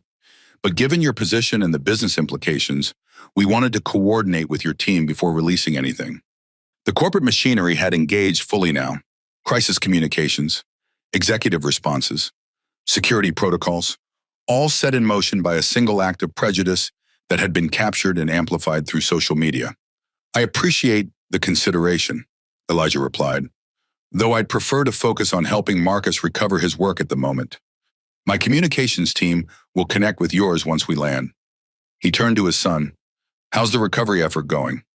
Marcus had connected his phone to the damaged device through a specialized recovery cable. I've managed to access the file system, but the local database is corrupted. If I can extract the core parameter sets, I might be able to reconstruct the algorithm framework. His technical focus, despite the circumstances, impressed several observing passengers. Our IT security team just sent detailed recovery instructions, Elijah said, showing Marcus the tablet. They suggest trying a quantum-secured vault access through your emergency credentials. Throughout this exchange, Bradley had been typing furiously on his phone, occasionally putting it to his ear for hushed conversations that clearly weren't going well. His expression grew increasingly desperate with each interaction, sweat now visibly staining his shirt collar despite the cabin's cool temperature. One more thing, Sophia added before returning to her station. Delta's customer advocacy department has already approved full compensation for both you and Marcus, including lifetime diamond medallion status. It's the least we can do under the circumstances. The airline's response, rapidly upgrading the Jacksons to their highest possible loyalty tier, represented thousands of dollars in value and priority access across their global network. The gesture, while appropriate, further highlighted the extraordinary situation unfolding on what should have been a routine transcontinental flight. "That's very generous," Elijah acknowledged, "but unnecessary." "We insist," Sophia replied. "We want to ensure this isolated incident doesn't reflect on your overall experience with Delta." As she departed, Bradley attempted to make eye contact with Elijah, clearly hoping to reestablish communication, but Elijah remained focused on helping Marcus with recovery efforts. The power dynamic had completely reversed. The executive who had dismissed a child was now being dismissed himself, left to absorb the cascading consequences of his behavior, while those he had targeted proceeded with dignity and purpose. First Officer Ramirez's voice came over the intercom. "Ladies and gentlemen, we've begun our initial descent into the San Francisco area. Please ensure all large electronic devices are stowed for landing within the next 20 minutes. The announcement marked the approaching conclusion of the flight, but clearly just the beginning of the broader repercussions that would extend well beyond the aircraft's arrival at SFO. "Excuse me," a woman's voice came from row 3C, across the aisle from Bradley. Jennifer Adams, a marketing executive who had been silently observing the incident, finally spoke up. Her Patagonia corporate jacket and Apple Watch Ultra marked her as a tech industry professional. "I feel I should mention that Mr. Thompson made several concerning comments before the iPad incident occurred." Bradley's head snapped up from his phone. "That's not relevant." "Actually," Jennifer continued firmly, "I believe it is relevant to establishing pattern and intent." She addressed Elijah directly. "He specifically made comments about affirmative action passengers and questioned why your son was in first class at all. There seemed to be clear assumptions being made based on race." A murmur spread through the cabin as this context added a new dimension to the incident. What might have been interpreted as a momentary lapse in judgment was now framed as part of a pattern of discriminatory behavior. "That's absolutely false," Bradley protested, though his voice lacked conviction. "I never said anything about race." Richard Novak from 2A turned in his seat. "I distinctly heard you use the phrase "you people" when speaking to the boy. In my experience as a corporate ethics officer at Westlake Systems, that language has specific connotations in discrimination cases." Bradley's face flushed. "You're twisting my words. I have it recorded," Michael confirmed from 4B, holding up his phone. "Along with the comments about certain standards and knowing your place, I didn't start recording until after some of the initial comments, but I captured enough." The collective documentation of Bradley's behavior from multiple witnesses transformed the narrative from an isolated incident to a documented case of discrimination. The implications extended beyond personal accountability to potential corporate liability. Margaret Wilson, the retired judge from 1A, finally spoke. "As someone who presided over discrimination cases for 27 years, I can confirm that this pattern of behavior would be considered relevant in establishing intent. The progressive escalation and specific language choices demonstrate clear bias markers." Her professional assessment carried significant weight, adding another layer of credibility to the witness accounts. Bradley seemed to physically shrink in his seat as the cabin became a kind of impromptu courtroom, with multiple witnesses providing testimony about his behavior. David Martinez, a business executive in row 5A who had been quietly observing, cleared his throat. "Dr. Jackson, I should probably mention that Thompson Financial is currently pitching for the wealth management contract with Horizon Innovations. I'm on the selection committee." Bradley froze completely, his worst fears confirmed. The coincidence was devastating. He had unknowingly antagonized the family of the CEO whose business his company was actively pursuing. The final presentation is scheduled for next Tuesday at 2 p.m. David continued, "Mr. Thompson is listed as the lead presenter for the $350 million portfolio management proposal.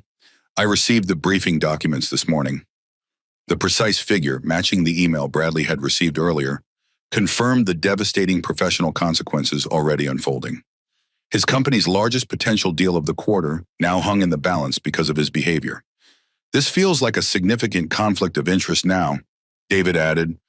"I'll need to recuse myself from the selection process and notify the ethics committee." Throughout this cascade of revelations, Marcus remained focused on his recovery efforts, occasionally conferring quietly with his father about technical approaches. His determination to solve the problem rather than dwell on the injustice continued to impress observers.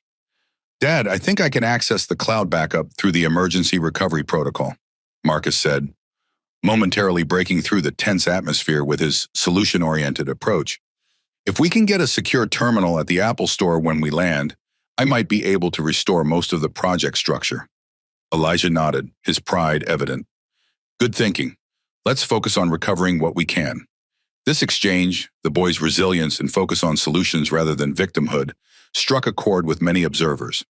Comments on Michael's ongoing TikTok stream reflected admiration. "This kid has more professionalism than most adults I work with, and future CEO material right there." Dr. Hernandez from 2B addressed Marcus directly. "Young man, the way you're handling this situation shows extraordinary character. Many adults wouldn't manage half your composure under similar circumstances." Marcus looked up from his device, slightly embarrassed by the attention. "Thank you, ma'am. My dad always says how we respond to challenges matters more than the challenges themselves."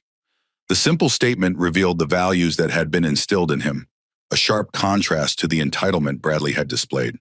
Several passengers nodded appreciatively, some typing the quote into their social media posts. Bradley's phone continued its relentless notification barrage. Social media alerts, news monitoring services, and increasingly urgent messages from his company's executive team suggested the incident had escaped the confines of the airplane cabin and entered the broader digital ecosystem, where it was being amplified across platforms. "Dr. Jackson," Richard said from 2A, "I hope you don't mind me saying that your son's composure under these circumstances is extraordinary. Most adults wouldn't handle this situation with such dignity." "Thank you," Elijah replied. "We've had many conversations about responding to these situations with integrity rather than emotion. Unfortunately, it's a necessary skill." The simple statement carried powerful implications about the reality Black families faced, the necessary preparation for encountering prejudice, and the strategies for maintaining dignity when it occurred. "Has this happened before?" Jennifer asked, her expression troubled by the implication. "Not this specifically," Elijah answered carefully. "But variations of it, yes. Part of raising a Black son in America is preparing him for these moments and teaching him how to respond effectively rather than emotionally." The cabin fell silent as passengers absorbed this reality, that what many viewed as an extraordinary incident was, for the Jacksons, simply a more extreme version of experiences they had prepared for throughout Marcus's life. In seat 3A, Bradley Thompson stared straight ahead, the full context of his actions now inescapably clear. What he had dismissed as a trivial assertion of authority had revealed itself as part of a pattern of behavior with profound personal, professional, and potentially legal consequences. His phone screen displayed an email from Thompson Financial's general counsel. "Do not make any statements or admissions. Potential discrimination liability. Legal team en route to SFO." The corporate machinery had engaged on his side as well, but focused on damage control rather than accountability. As the plane began its final approach to San Francisco, the broader context had emerged fully. This wasn't just about a broken device, but about systemic patterns of behavior, business relationships worth hundreds of millions, and the contrast between dignity and entitlement playing out in real time before dozens of witnesses and hundreds of thousands of online viewers. Digital amplification begins. At 32,000 feet above Nevada, Delta Flight 1829 had transformed from a simple aircraft into a digital epicenter. The plane's Wi-Fi system strained under unprecedented usage as passengers uploaded videos, sent messages, and tracked the rapidly spreading story of what was now being hashtagged as hashtag iPad Justice and hashtag Horizon CEO across multiple platforms. 200,000 views already, Michael murmured from 4B, watching the counter on his TikTok post climb in real time. And it's been shared to Twitter by 3 tech journalists and picked up by TechCrunch. The video, showing Bradley's dismissive treatment of Marcus followed by the revelation of Elijah's identity, had struck a chord with viewers. Comments flooded in faster than the app could display them. "Watch how his attitude changes when he finds out who the dad is. This is exactly what happens to us daily, just without the CEO plot twist. Thompson Financial about to lose a $350 million deal over racism. Dad's calm response is masterclass in handling discrimination. This kid's composure is everything. Future leader right there. Bradley's phone vibrated continuously as his company's crisis management team mobilized. The messages displayed on his screen told the story of an unfolding corporate nightmare. From PR director video at 230K views and climbing exponentially, statement needed immediately, do not speak to media. From legal potential discrimination liability, incident falls under protected class confrontation. Do not admit fault or discuss race in any context. From CEO Robert Williams, call me now.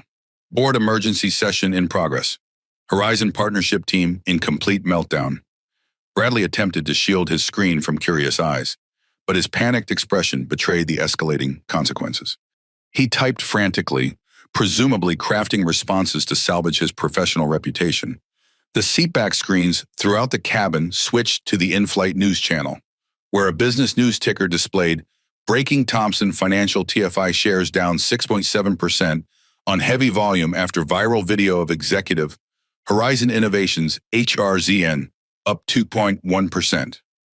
The real-time market reaction, hundreds of millions in market capitalization shifting based on a still unfolding incident, demonstrated the extraordinary power of social media to transform momentary behavior into financial consequences.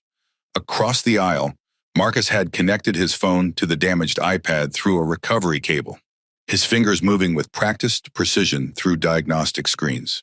The gentle blue glow of the recovery interface illuminated his focused expression. I think I've got partial access to the file system, he told his father quietly. The local database is corrupted, but the structural mapping seems intact. If I can extract the algorithm parameters, I could potentially rebuild the framework from the cloud backup. His technical focus, the ability to address the practical problem even amid the surrounding drama, continued to impress observers. Comments on social media specifically praised the young man's composure and problem-solving approach. This kid troubleshooting complex tech while adults melt down around him is everything.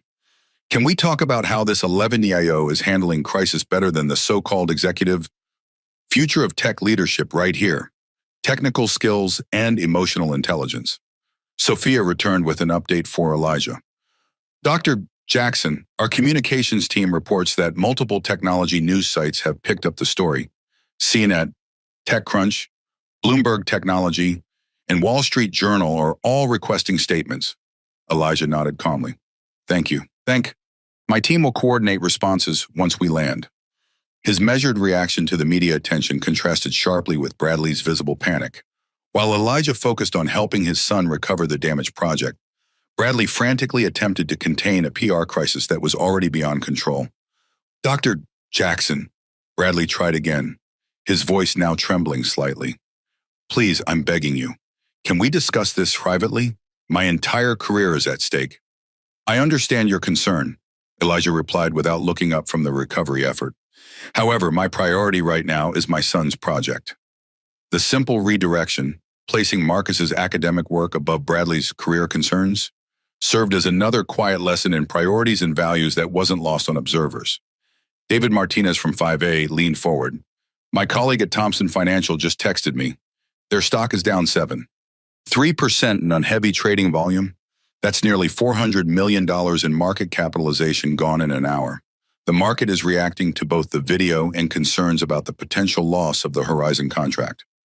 The financial impact, hundreds of millions in market capitalization evaporating in minutes, added another dimension to the consequences. What had begun as a personal confrontation was now affecting shareholder value, institutional investors, and corporate governance. A notification sound drew attention to the seatback screens again, where the news ticker now read, Thompson Financial Board calls emergency meeting. Sources say executive's future in question after viral confrontation with Horizon CEO. Mr. Thompson, Sophia approached with professional detachment. Captain Hayes has requested that you relocate to a seat in the last row of first class for the remainder of the flight. This is to reduce potential conflict. The public reassignment, effectively separating Bradley from the Jacksons, represented another visible consequence of his behavior. As he gathered his belongings to move, passengers watched with expressions ranging from sympathy to satisfaction. This isn't fair, Bradley muttered, though without his earlier confidence. One mistake shouldn't destroy someone's entire career. Jennifer from 3C responded quietly. It wasn't one mistake, though, was it? It was a pattern of behavior that happened to be caught on camera this time. The observation silenced Bradley as he relocated to the rear of the cabin, now physically isolated from the other passengers.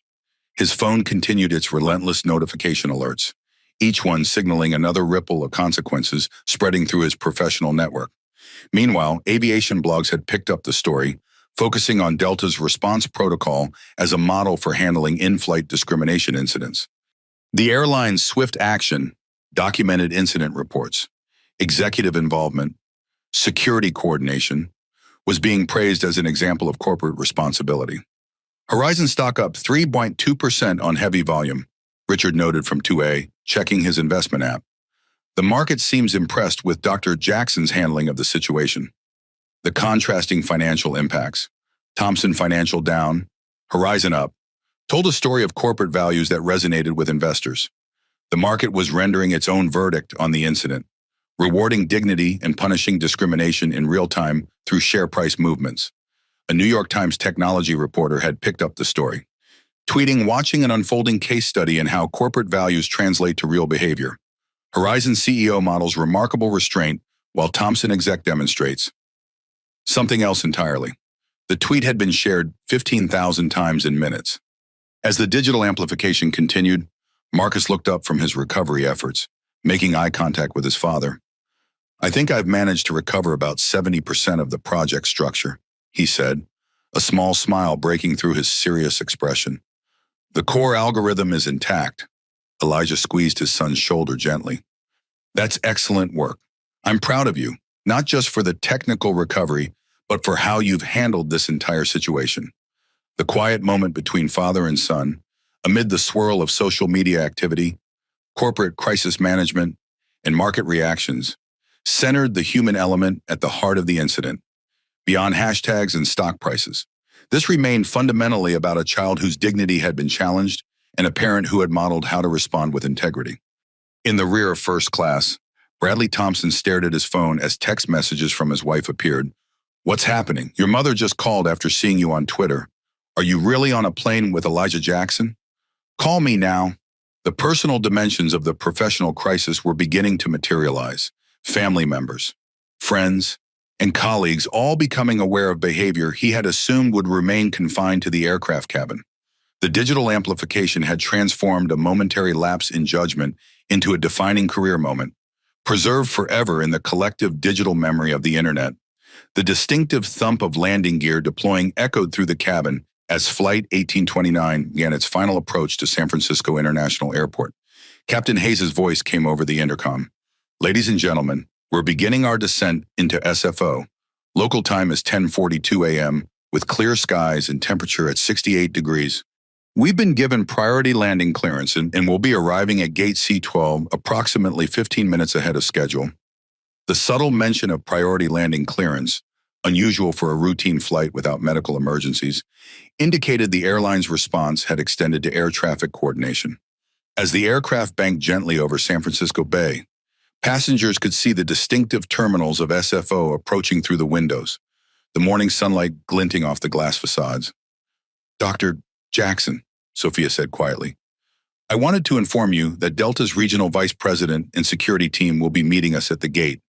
They've requested a brief meeting with you and Marcus in the Sky Club if you're amenable." Elijah nodded. "That would be fine. Has there been any update regarding the Apple technical team?" "Yes, sir," Sophia confirmed. "They've arranged a secure workspace in their enterprise support center at the terminal. A representative will escort you there directly after the Delta meeting. Their quantum security specialists have been briefed on the specific recovery requirements for Marcus's project. The corporate machinery had mobilized completely during the 3-hour flight time that remained after the incident. What might have been dismissed as a routine customer service issue had been elevated to executive response level, with multiple companies coordinating their actions. In the rear of first class, Bradley Thompson sat isolated, staring at his phone with an expression of mounting desperation. The cascade of messages and missed calls displayed on his screen told the story of professional consequences unfolding in real time. His company's legal team had apparently advised him not to make any public statements, leaving him effectively muzzled while the narrative developed without his input. As the aircraft descended through 10,000 feet, passengers began securing their belongings, many still discreetly documenting the ongoing situation. Michael from 4B had accumulated over 650,000 views on his initial TikTok post, with technology journalists from major publications now directly messaging him for additional footage. "Marcus," Elijah said as they prepared for landing, "I want you to know that whatever happens next, I'm proud of how you've handled yourself today. You've shown remarkable composure and focused on solutions rather than dwelling on the problem." Marcus nodded, his young face serious but calm. "I remembered what you always say, that how we respond to challenges defines us more than the challenges themselves. And sometimes," Elijah added with a gentle smile, "those challenges come disguised as difficult people testing our character." The simple exchange, overheard by nearby passengers, offered a glimpse into the values Elijah had instilled in his son: resilience, dignity, and solution-focused thinking even in the face of injustice. The aircraft touched down smoothly on SFO's runway 28L, its reverse thrusters engaging with a powerful roar as it decelerated. Through the windows, passengers could see two airport security vehicles with flashing lights positioned near the terminal, another visible indication of the extraordinary response the incident had triggered. "Ladies and gentlemen," Captain Hayes announced as they taxied toward the gate, "as we approach our arrival position, I ask that you please remain seated until further instructions. We'll be implementing a modified deplaning procedure today." The unusual request, typically reserved for medical emergencies or security situations, caused a ripple of murmurs throughout the cabin. Bradley Thompson sank lower in his seat, the public nature of his situation becoming increasingly unavoidable. As the aircraft docked at Gate C-12, the scene outside the windows confirmed the elevated response. In addition to the standard ground crew, several individuals in Delta executive uniforms stood waiting alongside airport security personnel and what appeared to be corporate representatives in business attire, a gathering that suggested coordination beyond normal arrival procedures. "Dr. Jackson and Marcus," Sophia addressed them as the seatbelt sign dinged off. "Captain Hayes has requested that you deplane first. If that's acceptable." "That's fine," Elijah agreed, helping Marcus gather the damaged iPad and his belongings. As they moved toward the exit, passengers throughout the cabin offered supportive comments and gestures. "Your son handled that amazingly," one woman said. "Thank you for showing us all how to respond with dignity," added another. Bradley Thompson remained seated, his expression a mixture of anxiety and resignation as he watched the Jacksons exit the aircraft first, a complete reversal of the power dynamic he had attempted to establish hours earlier. On the jet bridge, a small delegation waited. A distinguished man in a Delta executive uniform stepped forward. "Dr. Jackson, I'm Thomas Wilson, Regional Vice President for West Coast Operations. On behalf of Delta Airlines, I want to personally apologize for your experience today." "Thank you, Mr. Wilson," Elijah replied, shaking his hand. "This is Detective Sarah Miller from Airport Police." Wilson continued, introducing a professional-looking woman in a blazer. "She's here to take formal statements if you wish to file charges regarding the property damage." The presence of law enforcement underscored the potential criminal dimensions of the incident. What Bradley had dismissed as an accident could potentially result in formal charges. "And this is James Peterson from Apple Enterprise Support," Wilson concluded, indicating a young man holding a secure case bearing the Apple logo. "They've prepared a workstation to assist with data recovery." The coordinated response, airline executives, law enforcement, and technical support demonstrated the seriousness with which multiple organizations were treating an incident that began with a simple act of prejudice. "Marcus would like to focus on recovering his project data first," Elijah explained. "We can address the formal statements afterward." "Of course," Detective Miller nodded. "We can meet you at the Apple Support Center once the technical work is underway." As they moved through the terminal, Marcus walking between his father and the Apple representative, they passed a wall of television screens displaying airport news. On 3 separate monitors, breaking news banners showed still images from the flight with headlines about tech CEO son targeted in first-class incident and discrimination allegation rocks Thompson Financial. The private confrontation had become public news within hours, amplified by social media and now entering the mainstream news cycle. What Bradley Thompson had likely viewed as an inconsequential assertion of authority over a child had evolved into a news story with corporate, legal, and social dimensions, all because he had made assumptions based on a young black man's presence in first class. Outside the terminal, a small group of reporters had already gathered, alerted by the viral social media posts.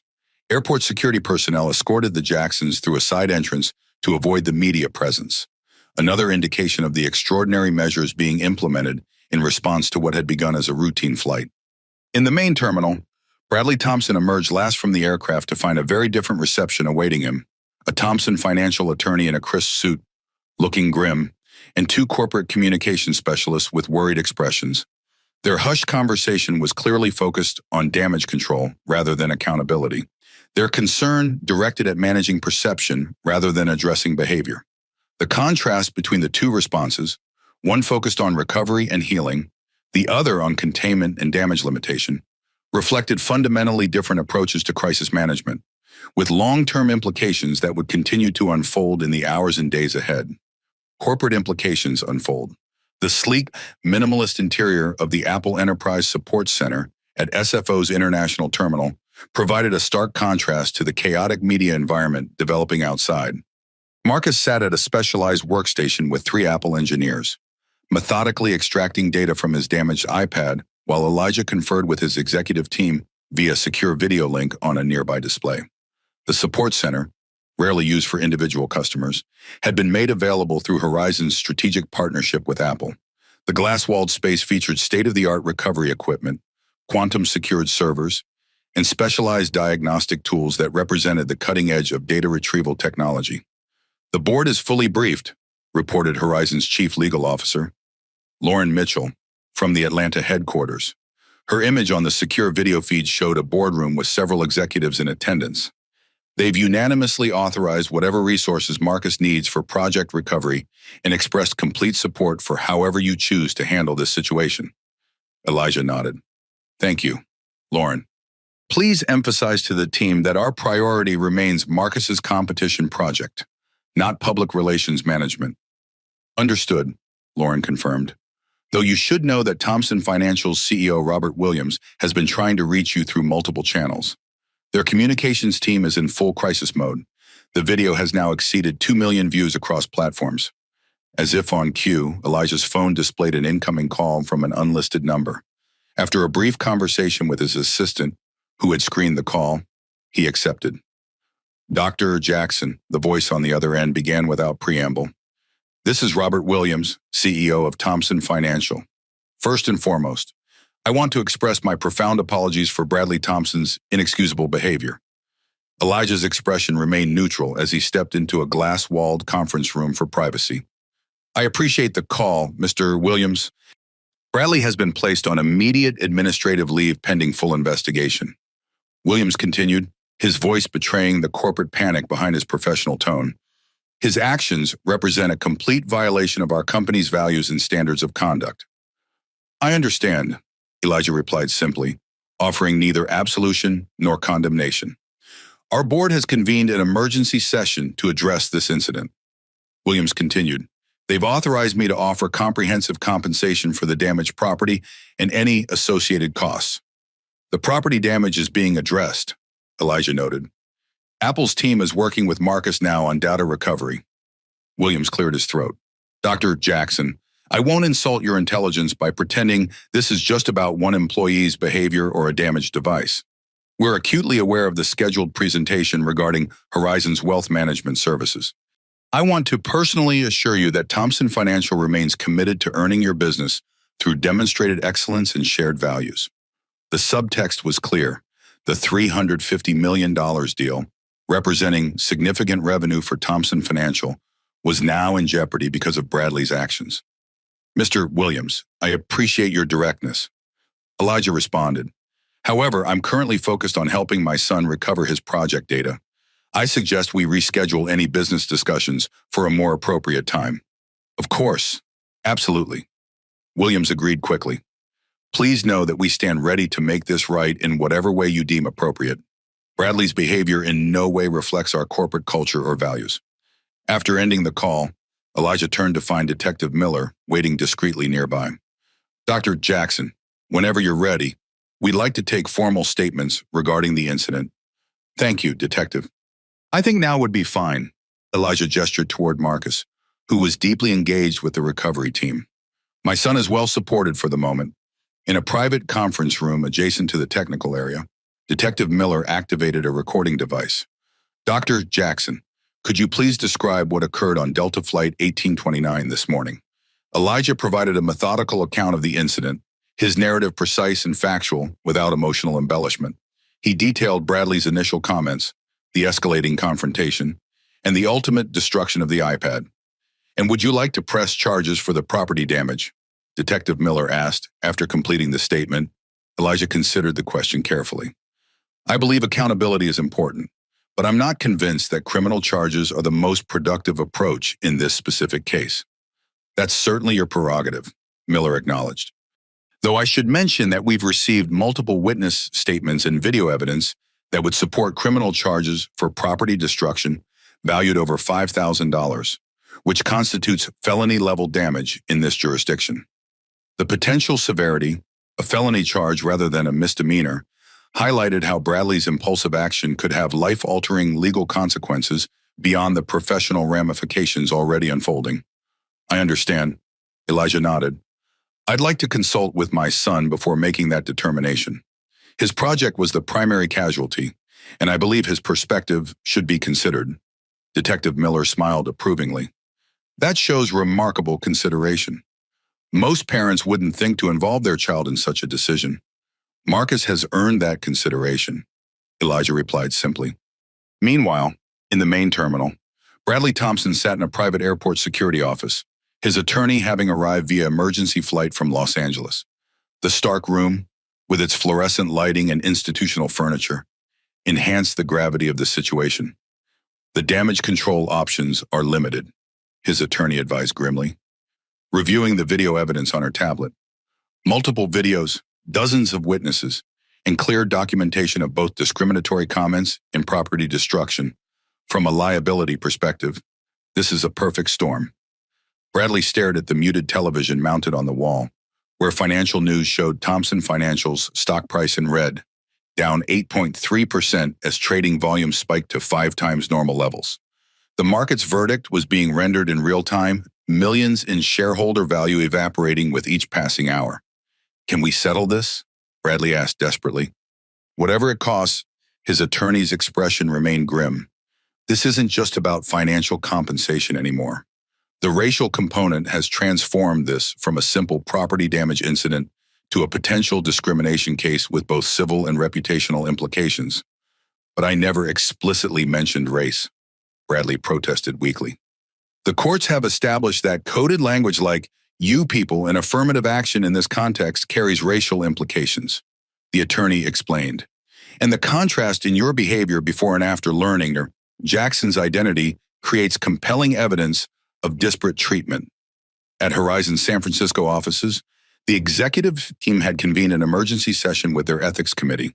The conference room overlooked the San Francisco skyline, but attention was focused on the displays showing financial data, social media metrics, and legal analyses.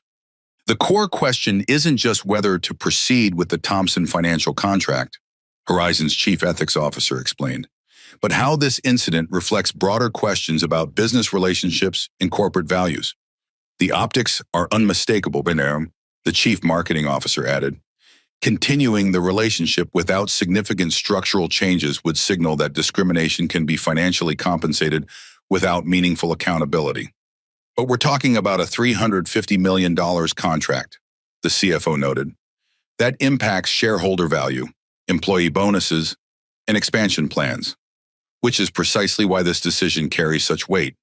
Elijah's voice came from the video screen, where he had joined remotely from the Apple Center. It demonstrates whether our stated values have actual substance when tested against financial incentives. In the Apple Support Center, Marcus looked up from the recovery station, a smile breaking across his face for the first time since the incident. Dad, we did it. The core algorithm and all the critical test data have been recovered. The technical team had successfully extracted approximately 92% of the project files, including the essential components needed for the competition entry. What had seemed catastrophic hours earlier had been largely mitigated through technical expertise and persistence. Elijah moved quickly to his son's side. reviewing the recovered data displayed across in 3 high-resolution screens. That's outstanding work. Marcus, I'm incredibly proud of you. As father and son shared this moment of relief and accomplishment, the broader implications continued to unfold around them. Stock prices fluctuating, corporate crisis teams mobilizing, legal strategies developing, all triggered by a single act of prejudice that had revealed deeper truths about power, accountability, and consequence in American corporate culture. The story was evolving across multiple dimensions simultaneously: a personal triumph as Marcus recovered his project, a corporate crisis as Thompson Financial struggled to contain the damage, a potential legal case as evidence of discrimination accumulated, and a business ethics case study as Horizon's leadership contemplated the appropriate response to a partner whose values had been called into question in the most public way possible. What had begun as a mundane transcontinental flight had transformed into a complex intersection of technology, ethics, law, and corporate governance, all because one man had made assumptions about who belonged in first class and who deserved respect. The ethical dimension. The executive conference room at Horizon's San Francisco office provided a quiet sanctuary from the media attention still swirling around the morning's events. After completing the data recovery work, Elijah and Marcus had been escorted to the company's Market Street headquarters, where they could reflect on next steps away from public scrutiny. Floor-to-ceiling windows offered panoramic views of the Bay Bridge and Treasure Island. Though neither Jackson was focused on the vista, Marcus had connected his recovered project to Horizon's quantum-secured development environment, verifying that all essential elements were functioning correctly. The relief on his face was evident. Months of work preserved despite the morning's crisis. "What do you think we should do about Mr. Thompson?" Elijah asked Marcus directly, continuing their family's tradition of addressing difficult questions together rather than imposing adult decisions without consultation. Marcus set aside his tablet and considered the question with the same thoughtfulness he applied to engineering problems. The conference room's ambient lighting highlighted his serious expression as he formulated his response. "His actions were wrong," he said finally, "but destroying his career won't fix my project or change how he thinks about people who look like us." The mature perspective, focusing on meaningful change rather than retribution, reflected values Elijah had consistently modeled throughout his son's life. "That's a thoughtful approach," Elijah acknowledged, pride evident in his expression. "What would you consider an appropriate consequence?" Marcus glanced at the recovered project data displayed on the conference room's main screen before responding, "I think he needs to understand why what he did was wrong, not just because you're a CEO, but because everyone deserves respect regardless of who they are or what they look like." The distinction between fear-based compliance and genuine understanding struck at the heart of the ethical question. Simple punishment might change behavior temporarily, but education and empathy could transform perspective permanently. "I'm inclined to agree," Elijah nodded, "though there are multiple dimensions to consider here." A gentle knock at the door preceded the entrance of Lauren Mitchell, Horizon's chief legal officer, who had flown in from Atlanta while the recovery work was underway. Her tailored suit and precise movements reflected the urgency with which she had approached the situation. "Dr. Jackson, the Thompson financial situation requires some decisions," she began, setting a tablet on the conference table. "Their board has approved a comprehensive settlement offer that includes full compensation for the damaged property, a substantial donation to the STEM competition in Marcus's name, and Bradley Thompson's immediate termination. The offer represented a corporate attempt to resolve the situation through financial means and a sacrificial firing, addressing the symptoms rather than the underlying causes." "What are your thoughts, Marcus?" Elijah asked, maintaining his commitment to including his son in meaningful decisions. Marcus frowned slightly. "Firing Mr. Thompson might make the company look better, but would it actually teach him anything? He'd probably just believe he was punished for not recognizing you, not for how he treated me." Well, the insight of Dishalai, cutting through corporate damage control to the fundamental issue, demonstrated why Elijah consistently sought his son's perspective on complex matters. "There's another consideration," Lauren added. "The Thompson Financial Wealth Management proposal represents a significant business opportunity for Horizon. The question becomes whether we can ethically proceed with a partnership given these circumstances." The intersection of business interests and ethical principles created a complex decision matrix. The $350 million contract would benefit Horizon shareholders and potentially create jobs. But proceeding without addressing the underlying cultural issues might compromise the company's values. What if we reframe the entire approach? Elijah suggested, leaning forward. Instead of viewing this as punishment versus forgiveness, what if we saw it as an opportunity for transformation? Marcus leaned forward, intrigued by his father's shift in perspective. What kind of transformation? The kind that addresses root causes rather than symptoms. Elijah explained. Mr. Thompson's behavior reflects assumptions and biases that are unfortunately common in corporate America. Simply firing him doesn't address those underlying issues.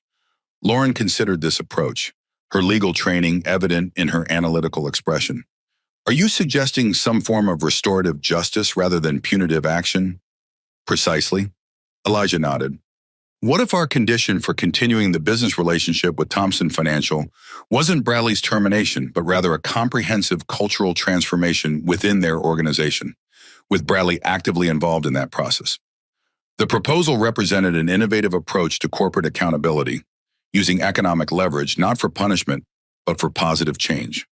Could that actually work? Marcus asked, his analytical mind already considering implementation challenges. It would require genuine commitment from their leadership, Elijah acknowledged. But economic incentives can be powerful motivators for institutional change. The $350 million partnership creates leverage for meaningful transformation rather than just symbolic gestures. Lauren began taking notes, her initial skepticism giving way to professional interest. So instead of demanding Bradley's firing, we would require Thompson Financial to implement specific diversity and inclusion initiatives, with measurable outcomes tied to our business relationship, with Bradley potentially leading those initiatives. Elijah added, true accountability means facing the consequences of your actions and working to repair the harm you've caused, not simply being removed from the situation. Marcus's expression brightened as he processed the approach. So instead of just losing his job, he would have to learn why his assumptions were wrong and then teach others that seems more meaningful. That's the general concept, Elijah confirmed, though it would require his genuine commitment to growth rather than just performing change to save his career. The proposal represented a distinctly different approach from typical corporate crisis management, focusing on transformation rather than termination, education rather than expulsion, systemic change rather than symbolic sacrifice. There would need to be clear metrics and accountability structures, Lauren noted, professional skepticism balancing her apparent interest in the concept, and a mechanism to verify that any changes are substantial rather than cosmetic. Absolutely, Elijah agreed. This isn't about public relations, but actual cultural transformation. If Thompson Financial isn't genuinely committed to that work, then we simply decline the business relationship.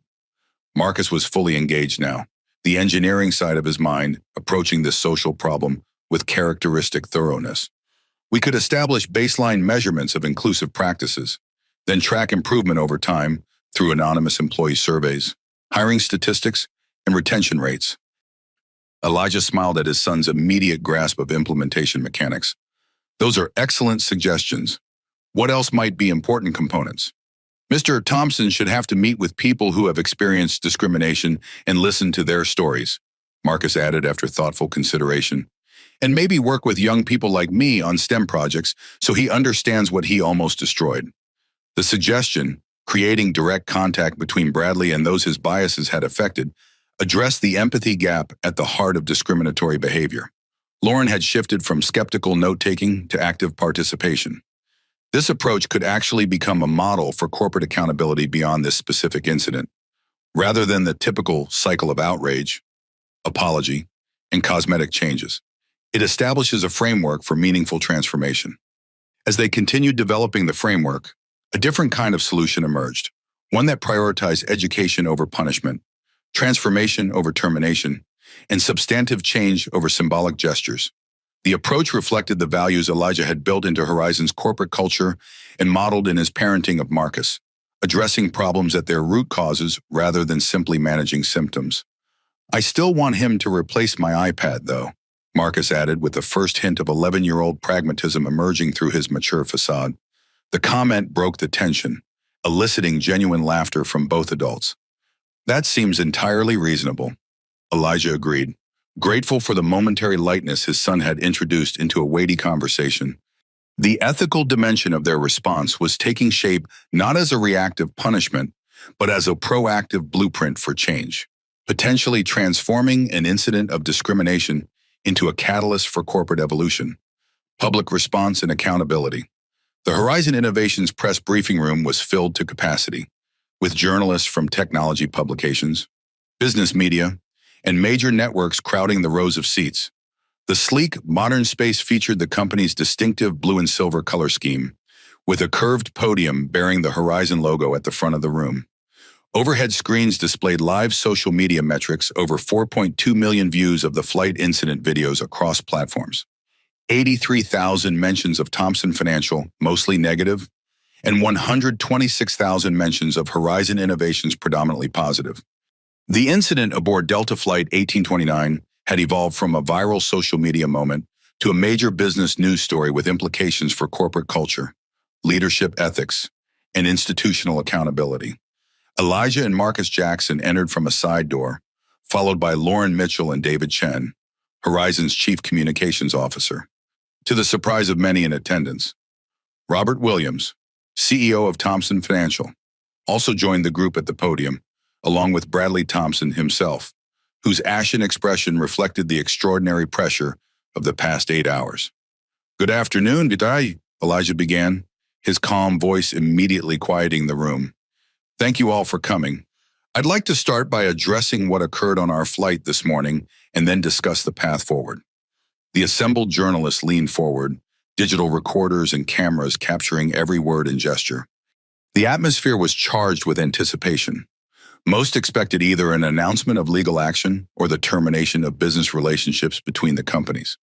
Today, my son Marcus experienced something that unfortunately remains too common in America: judgment based on appearance rather than character. Elijah continued. His iPad was taken without permission and subsequently damaged, along with a scientific project he's been developing for a national competition.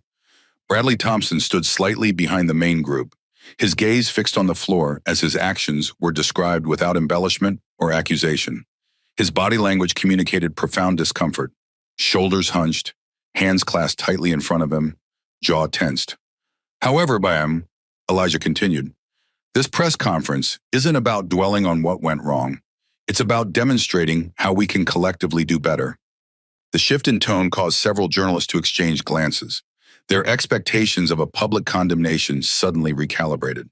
The room's energy shifted perceptibly. "I'd like to invite Robert Williams, CEO of Thompson Financial, to share his thoughts." Elijah stepped back, allowing Williams to approach the microphone.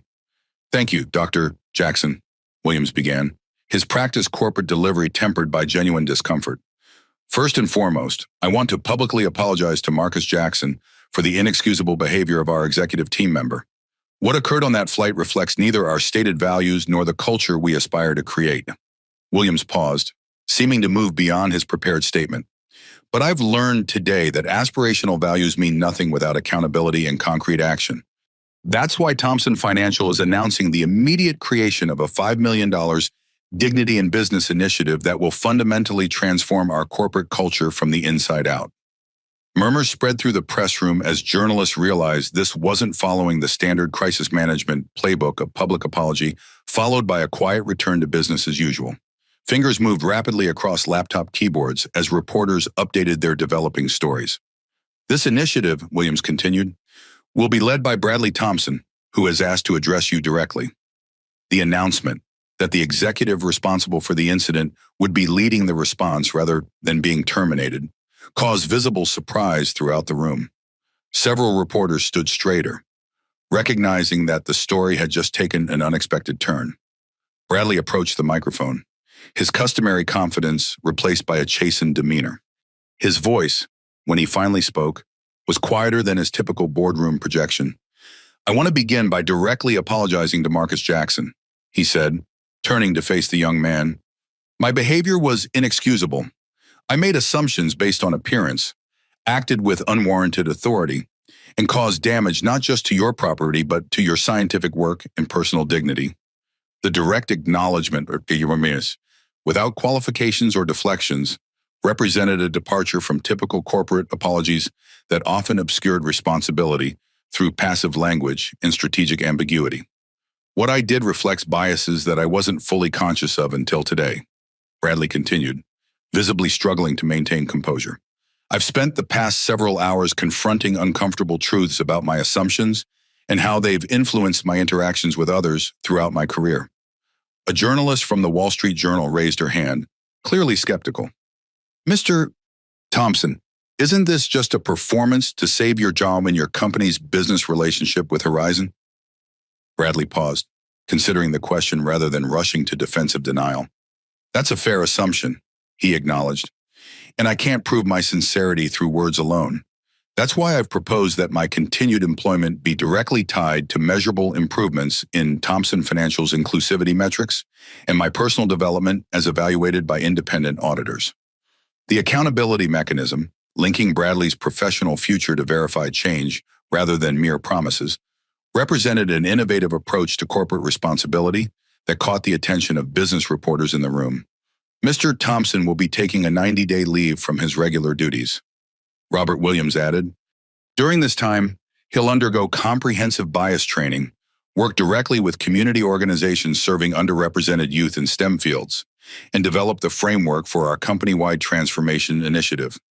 Marcus stepped forward, his young voice steady as he addressed the assembled media. I believe that mistakes should be opportunities for learning, not just punishment. My project is about identifying structural weaknesses to prevent collapse. And in a way, that's what we're trying to do here. Identify the weak points in our thinking before they cause harm. The sophisticated parallel from the 11-year-old drew appreciative murmurs from the journalists, many of whom were already drafting headlines focused on his remarkable composure and insight rather than victim narratives. Elijah returned to the microphone to outline the concrete elements of the Dignity in Business Initiative, comprehensive bias training for all Thompson Financial employees, independent cultural audits with results tied to executive compensation, paid internships for underrepresented youth in STEM fields, and community investment in educational programs. Most importantly, Elijah emphasized, this incident has catalyzed a new standard in our business relationships at Horizon Innovations. Moving forward, our partnerships will include cultural compatibility assessments alongside traditional financial and operational evaluations. The announcement represented a significant shift in corporate practice, explicitly including ethical and cultural factors in business decisions rather than treating them as secondary considerations. Robert Williams confirmed that Thompson Financial had agreed to these conditions as prerequisites for continuing the proposed business relationship. We recognize that earning Horizon's trust requires demonstrated change, not just verbal commitments. A reporter from Bloomberg Technology raised her hand. Dr. Jackson, many companies would have simply leveraged this incident for positive PR by cutting ties with Thompson Financial. Why take this more complex approach? Elijah considered the question thoughtfully. Because terminating relationships doesn't solve systemic problems. It might feel satisfying in the moment, but it doesn't create lasting change. We're choosing transformation over termination because we believe in addressing root causes rather than just managing symptoms. As the formal statements concluded and the question period began, the tone in the room reflected something rare in corporate crisis management, a sense that substantive change might actually emerge from what had begun as a disturbing incident of discrimination. Outside the press conference, social media reaction evolved from initial outrage to thoughtful analysis of the unconventional response. Commentators noted the absence of the typical corporate crisis playbook. No scapegoating, no superficial gestures, no quick termination followed by a return to business as usual. This is what real accountability looks like, wrote one prominent business ethics professor on Twitter. Not just firing someone to end negative publicity, but creating structures that address root causes. The hashtag dignity in business began trending alongside hashtag #AugPadJustice, with business schools and corporate training programs already discussing the case as a potential model for responding to discriminatory incidents. By focusing on transformation rather than punishment, education rather than expulsion, the response had shifted the narrative from a momentary scandal to a potential model for institutional change. What Bradley Thompson had intended as an assertion of authority over a child had inadvertently become a catalyst for evolution in corporate ethics and accountability practices across two major financial institutions. The video of the press conference accumulated 12 million views within hours. With particular attention focused on Marcus's articulate contribution, comments praised the young man's maturity and insight, with many noting that his approach to conflict resolution demonstrated wisdom beyond many adults in similar situations. As they left the podium, Marcus turned to his father with a small smile. "Do you think it will actually work? Will Mr. Thompson really change?" "That remains to be seen, Barham," Elijah replied honestly. "But we've created conditions where genuine change is possible, and that's an important first step." The response reflected Elijah's consistent approach to both parenting and leadership, focusing on creating possibilities for growth rather than simply imposing consequences for failure. It was this philosophy that had helped him build Horizon Innovations from a startup to a multi-billion-dollar enterprise. And it was the same approach he applied to raising a son who could maintain his dignity even when others failed to recognize it. 3 weeks after the incident on Delta Flight 1829, Bradley Thompson stood before 20 high school students in the Horizon Innovation Center's STEM Education Lab. Gone was the designer suit and executive demeanor, replaced by casual business attire and an expression of genuine engagement.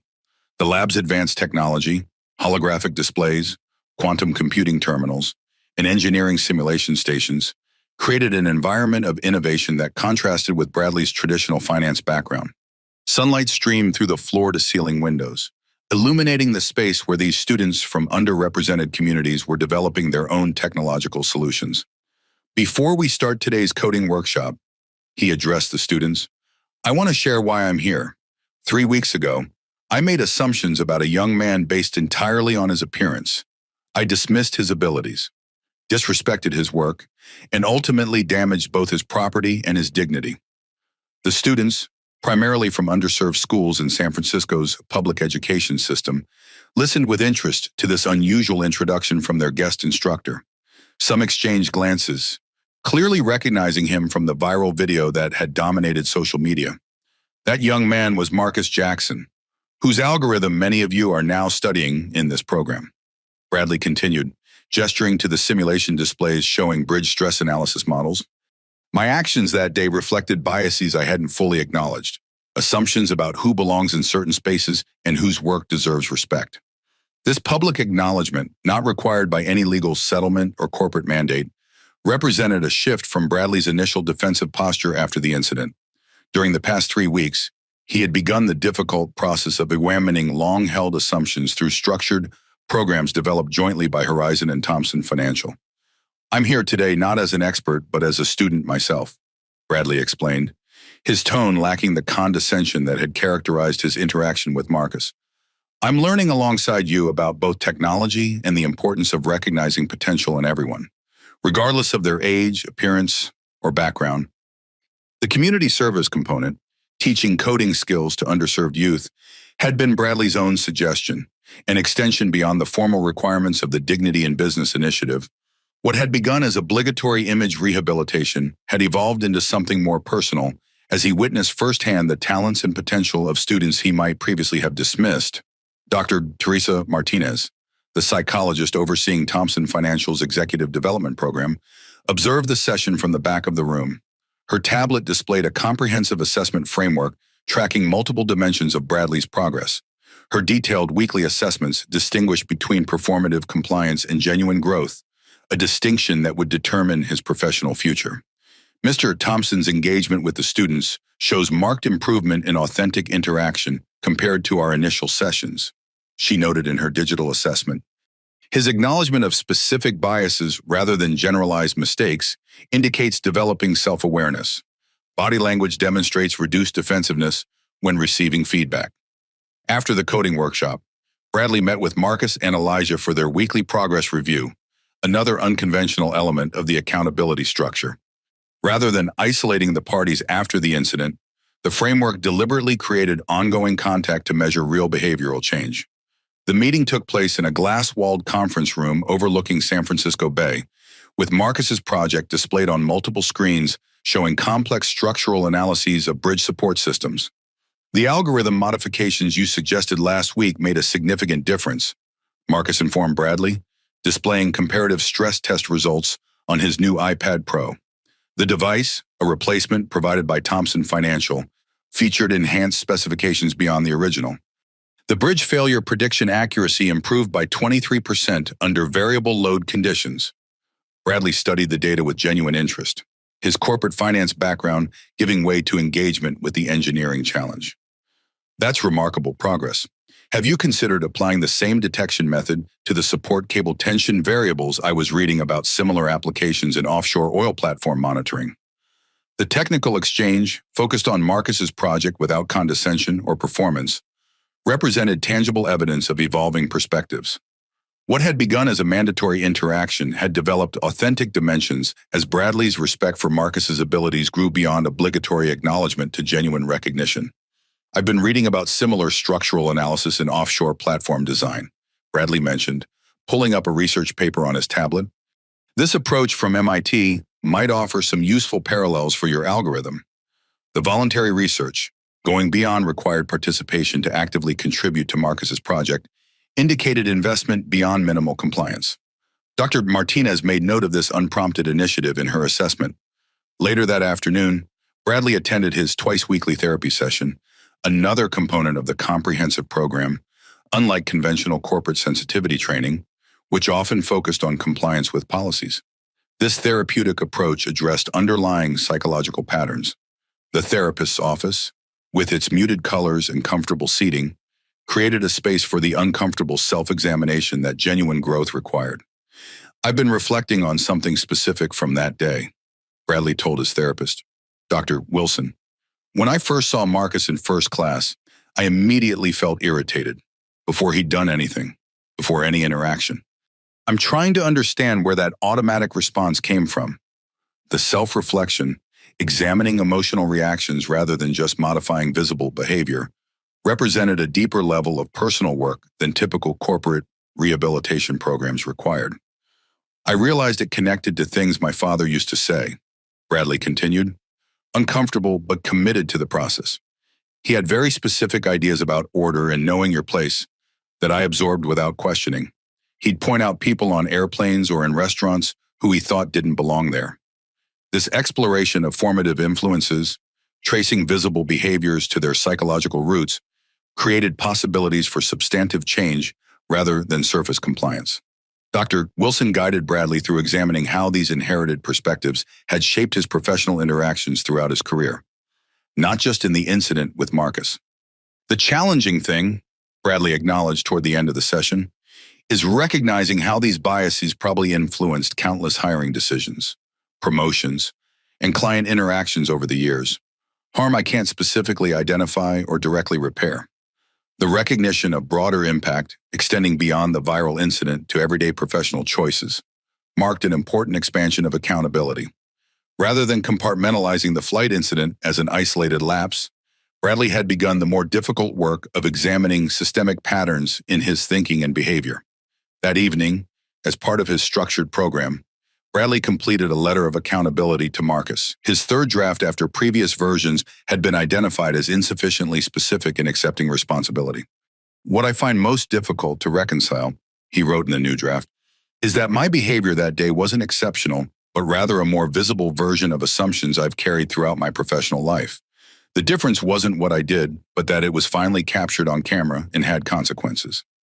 This level of self-reflection, acknowledging patterns rather than isolated incidents, represented meaningful progress beyond the initial crisis management phase immediately following the viral video. What had begun as reputation damage control had evolved into genuine personal examination with potential for lasting change. As Bradley completed the letter, his phone displayed a notification from Thompson Financial's internal communication platform. The company's first culture and inclusion audit results had been published, establishing baseline measurements against which future progress would be evaluated. The metrics were sobering: only 12% of management positions held by people of color, significant compensation disparities even accounting for experience levels, and troubling patterns in client acquisition strategies that heavily prioritize predominantly white institutions. This is where the real work begins, Bradley murmured, studying the detailed breakdowns. The audit results provided concrete data beyond anecdotal experiences, creating accountability structures that would measure change rather than merely promising it. The personal transformation process, therapy, community service, direct accountability to Marcus, and data-driven institutional assessment represented a comprehensive approach to addressing both individual behavior and systemic patterns. Whether it would ultimately succeed remained uncertain, but the framework created conditions where authentic change was possible rather than merely performing contrition until public attention faded. Marcus's growth and opportunity. The Horizon Innovations Research Lab hummed with activity as Marcus adjusted parameters on his structural integrity algorithm. The new equipment, significantly more advanced than even his previous setup, allowed him to run simultaneous simulations across multiple infrastructure types. Holographic displays projected three-dimensional models of bridges, tunnels, and high-rise buildings, each responding in real time to the stress variables Marcus introduced. The laboratory's quantum processing servers calculated failure probabilities with unprecedented accuracy, turning theoretical concepts into practical applications with life-saving potential. Try reducing the variables in the tension calculation, suggested Dr. Alicia Johnson, head of Horizon's Computational Engineering Division. The renowned MIT graduate had taken a personal interest in Marcus's work after seeing its potential applications. Your core insight about asymmetrical stress distribution is strong, but the processing load could be optimized for field deployment. Marcus nodded thoughtfully, implementing the suggested modification and watching as the simulation reconfigured. The mentor-mentee relationship with Dr. Johnson, one of the positive developments from the flight incident, had accelerated his project's technical sophistication beyond what might otherwise have been possible for an 11-year-old working independently. The runtime improved by 42%, he observed, studying the updated metrics on his display. And it's maintaining 99.3% prediction accuracy across the test scenarios. Excellent work, Dr. Johnson confirmed, genuine respect in her voice. This efficiency improvement makes the algorithm much more viable for real-world implementation in resource-constrained environments. The project had evolved significantly in the 3 weeks since the damaged iPad incident. What had begun as an impressive science competition entry had developed into a potentially groundbreaking approach to infrastructure safety monitoring, one that Horizon's engineering team was already considering for practical applications in developing regions where structural monitoring technology was often unavailable due to cost constraints. Marcus, his father called from the laboratory entrance. The Tech Summit organizers are here to discuss your presentation for the Youth Division. Elijah Jackson entered, accompanied by Sarah Patel, Tech Summit's Youth Division coordinator, whose expression conveyed obvious enthusiasm as she observed Marcus's work displays. This is remarkable, she commented, studying the simulation models. Your approach to structural failure prediction has implications far beyond the competition parameters. We'd like to expand your presentation time slot and move you to the main innovation stage rather than the youth division. The promotion from student presenter to featured innovator reflected the technical merit of Marcus's work independent of the publicity surrounding the incident. While the viral video had initially drawn attention to his project, it was the algorithm's actual performance that had impressed the conference organizers. We've also had several universities express interest in discussing early admission programs. Elijah mentioned as they reviewed the presentation schedule. Stanford's engineering department was particularly interested in your application of machine learning to infrastructure safety. Marcus's academic trajectory had accelerated dramatically, with opportunities emerging that might have taken years to develop otherwise. The incident that had temporarily threatened his project had paradoxically created visibility that brought his work to the attention of institutions that could nurture his talents. The media requests continue to come in as well, Sarah noted, checking her tablet. CNN's technology segment, MIT Technology Review, and several STEM-focused publications have requested interviews specifically about the technical aspects of your work. The attention presented both opportunities and challenges for an 11-year-old suddenly thrust into public view. Elijah had carefully managed these requests, prioritizing those focused on Marcus's technical achievements rather than simply rehashing the discrimination incident. I'd prefer to focus on the algorithm itself in interviews, Marcus explained to Sarah, demonstrating remarkable clarity about his priorities. The flight incident is less important than what the technology can do for bridge safety, especially in regions with aging infrastructure. His preference for discussing solutions rather than dwelling on problems reflected the values Elijah had consistently modeled, focusing forward on positive impact rather than backward on grievances, however legitimate they might be. Later that afternoon, Marcus participated in a virtual meeting with engineering students from historically black colleges and universities, HBCUs, who had been studying his algorithm as part of a special program established after the incident. This mentorship role, sharing his knowledge with the older students, had developed his communication skills and reinforced his confidence in his technical abilities. The key insight came from studying historical bridge collapses, he explained to the group, sharing his screen to display comparative analysis data. By examining failure patterns across different structural designs, I identified stress indicators that typically precede catastrophic failure by weeks or even months. The students asked sophisticated technical questions that Marcus answered with remarkable precision for his age. The exchange represented a significant growth opportunity, not just sharing knowledge but defending technical choices and explaining methodological decisions in a peer environment. Your presentation at our engineering symposium last week generated substantial interest from our corporate partners. Dr. James Williams, the HBCU program coordinator, informed Marcus, several infrastructure firms have expressed interest in implementing your monitoring approach in their safety protocols for projects in developing regions. The real-world applications, extending beyond academic recognition to practical implementation, represented the most meaningful validation of Marcus's work. His algorithm had potential to prevent structural failures that could save lives and protect communities, particularly in areas with aging infrastructure and limited monitoring resources. As the virtual session concluded, Marcus turned to a notification on his tablet, an update from the National STEM Competition Organizing Committee. The message confirmed that despite the damage to his original device, his project had been advanced to the final round of judging with accommodations made for the disruption to his development timeline. The committee recognizes the extraordinary circumstances affecting your project development. The message stated, your preliminary results demonstrate exceptional promise in structural safety analysis, warranting advancement to the national finals regardless of the incident's impact on your development schedule. The accommodation, recognizing merit despite circumstances beyond his control, reinforced the importance of resilience in the face of setbacks. Rather than allowing the damaged iPad to derail his competition prospects, Marcus had persevered with support from his father and the broader community that had emerged in response to the incident.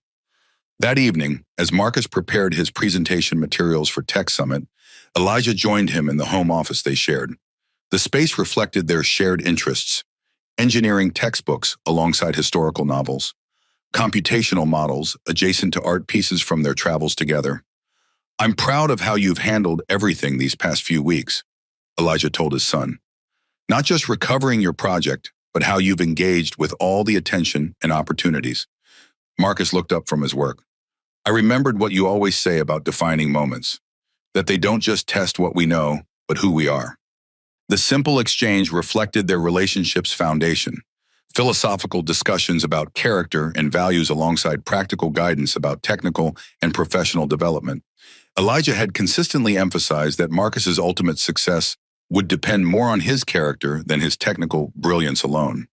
The algorithm is actually better now than before, Marcus observed, displaying comparison metrics between his pre-incident and current project versions. The collaboration with Dr. Johnson helped me identify optimization approaches I might not have discovered on my own. The observation highlighted an important lesson about resilience, that setbacks sometimes create unexpected opportunities for growth and improvement. What Bradley Thompson had intended as an assertion of authority had inadvertently connected Marcus with mentors, resources, and platforms that had accelerated his development. As news coverage of the incident gradually shifted from outrage to analysis of the response framework, Marcus remained focused on his project rather than his momentary fame. This groundedness, maintaining perspective amid public attention, reflected both his natural temperament and the values Elijah had cultivated throughout his upbringing. The growth opportunities that had emerged, technical mentorship, public speaking experience, university interest, and real-world application of his work, would shape Marcus's development long after the viral moment had faded from public consciousness. In this way, what had begun as discrimination had been transformed into acceleration, creating possibilities that might otherwise have taken years to develop. Corporate policy changes. The quarterly Airline Industry Leadership Summit at SFO's Conference Center provided the first public platform for Delta's comprehensive response to the Flight 1829 incident.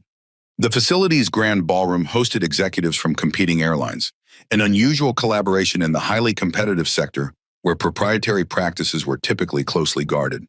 Thomas Wilson, the regional VP who had met the Jacksons upon landing, stood before industry leaders from American, United, Southwest, and international carriers.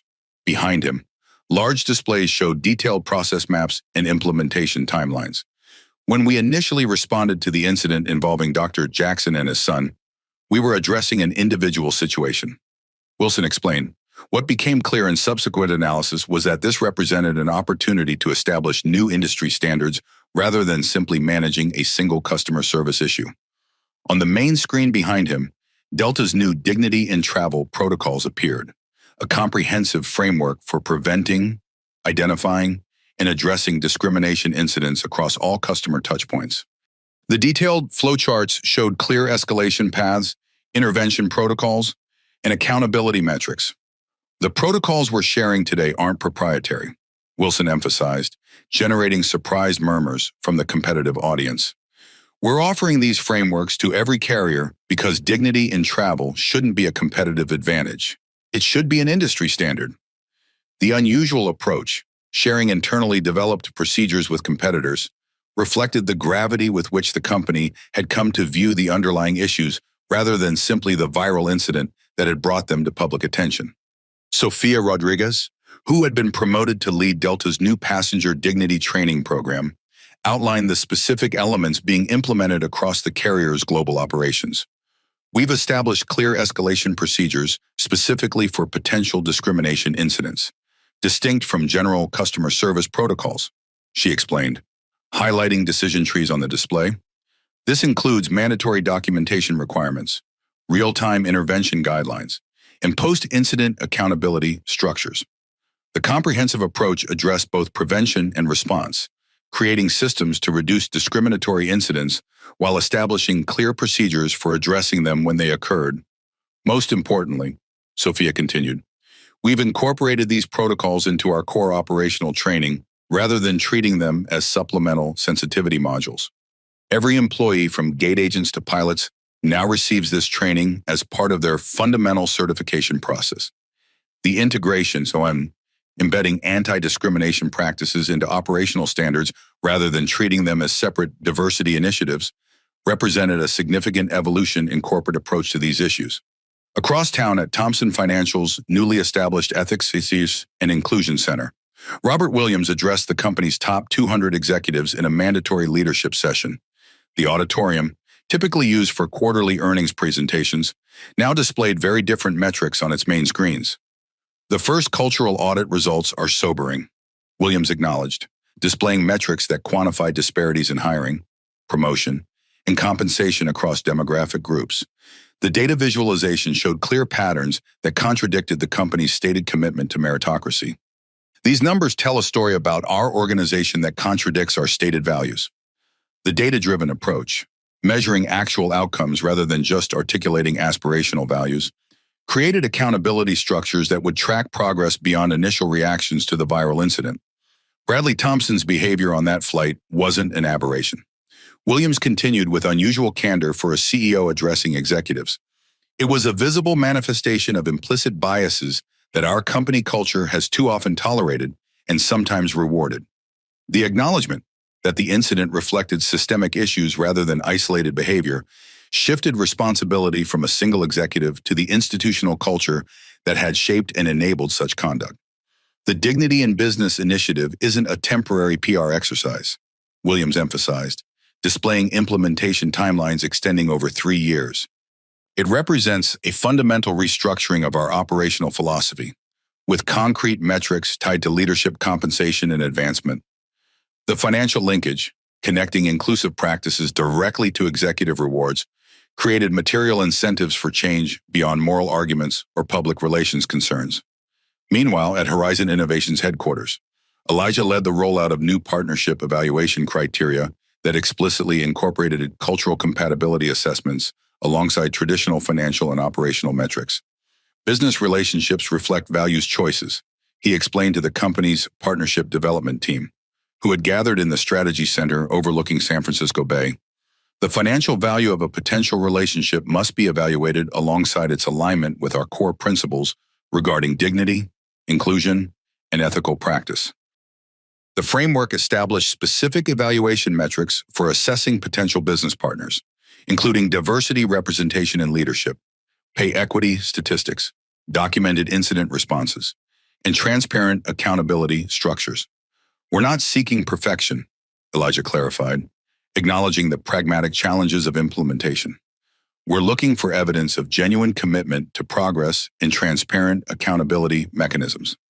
The approach recognized that meaningful change required ongoing effort rather than immediate transformation, establishing reasonable expectations while maintaining substantive standards. These corporate policy changes across the airline, financial services, and technology sectors represented systemic responses to what had begun as an individual incident. By addressing root causes rather than simply managing symptoms, the framework created possibilities for sustainable transformation beyond the immediate crisis response. At an industry roundtable hosted by the Business Ethics Institute, representatives from all three companies presented their evolving approaches to a broader corporate audience. The session, titled Beyond Crisis Management: Transformative Responses to Discriminatory Incidents, attracted executives from across industries seeking alternatives to conventional damage control strategies.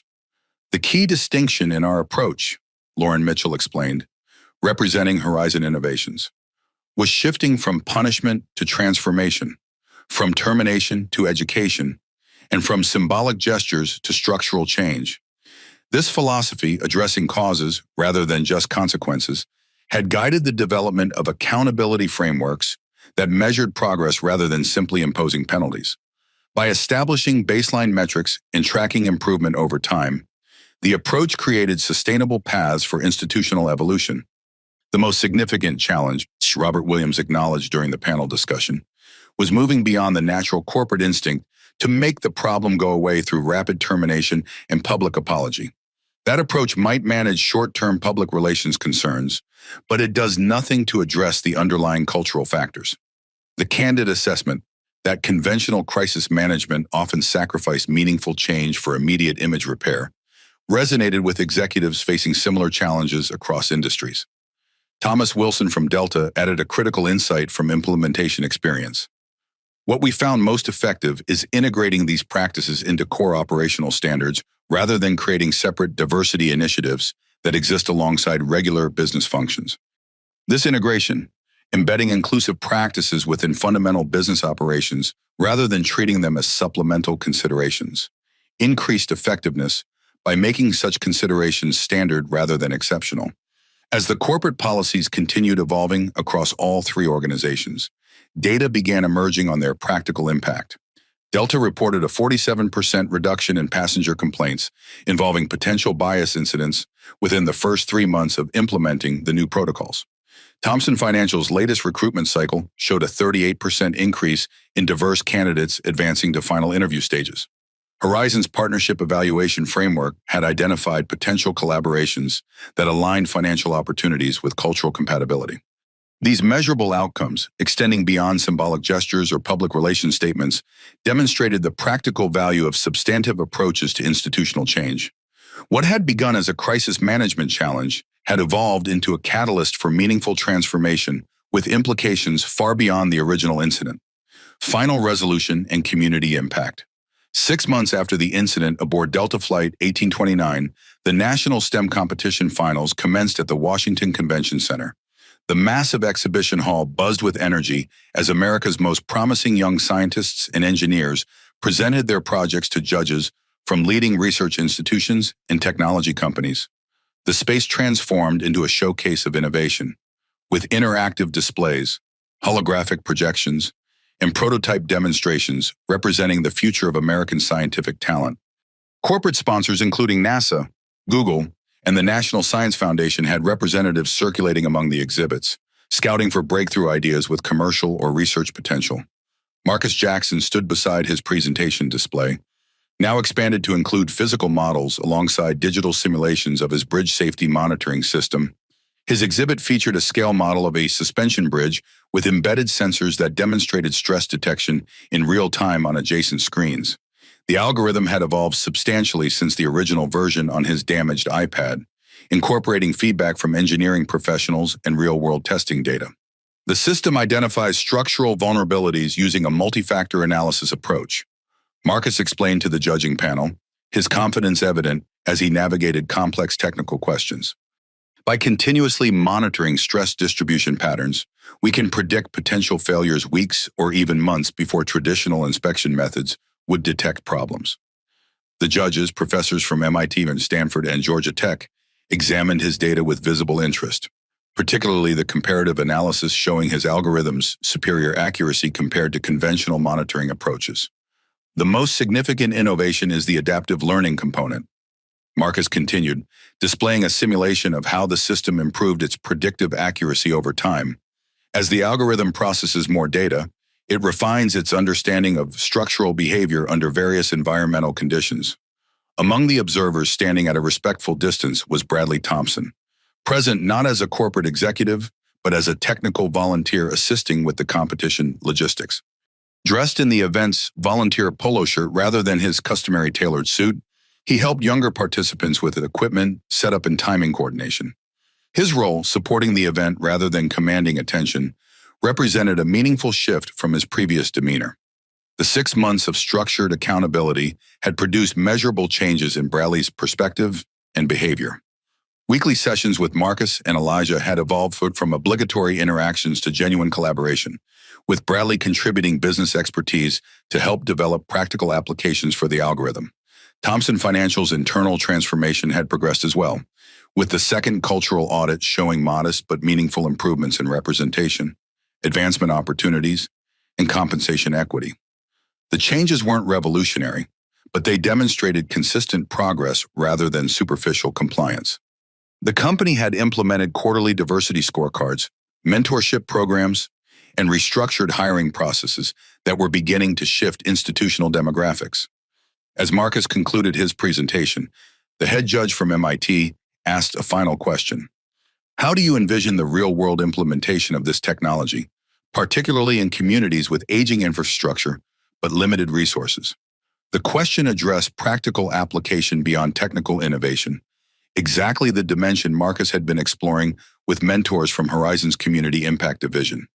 That's a critical consideration, Marcus acknowledged.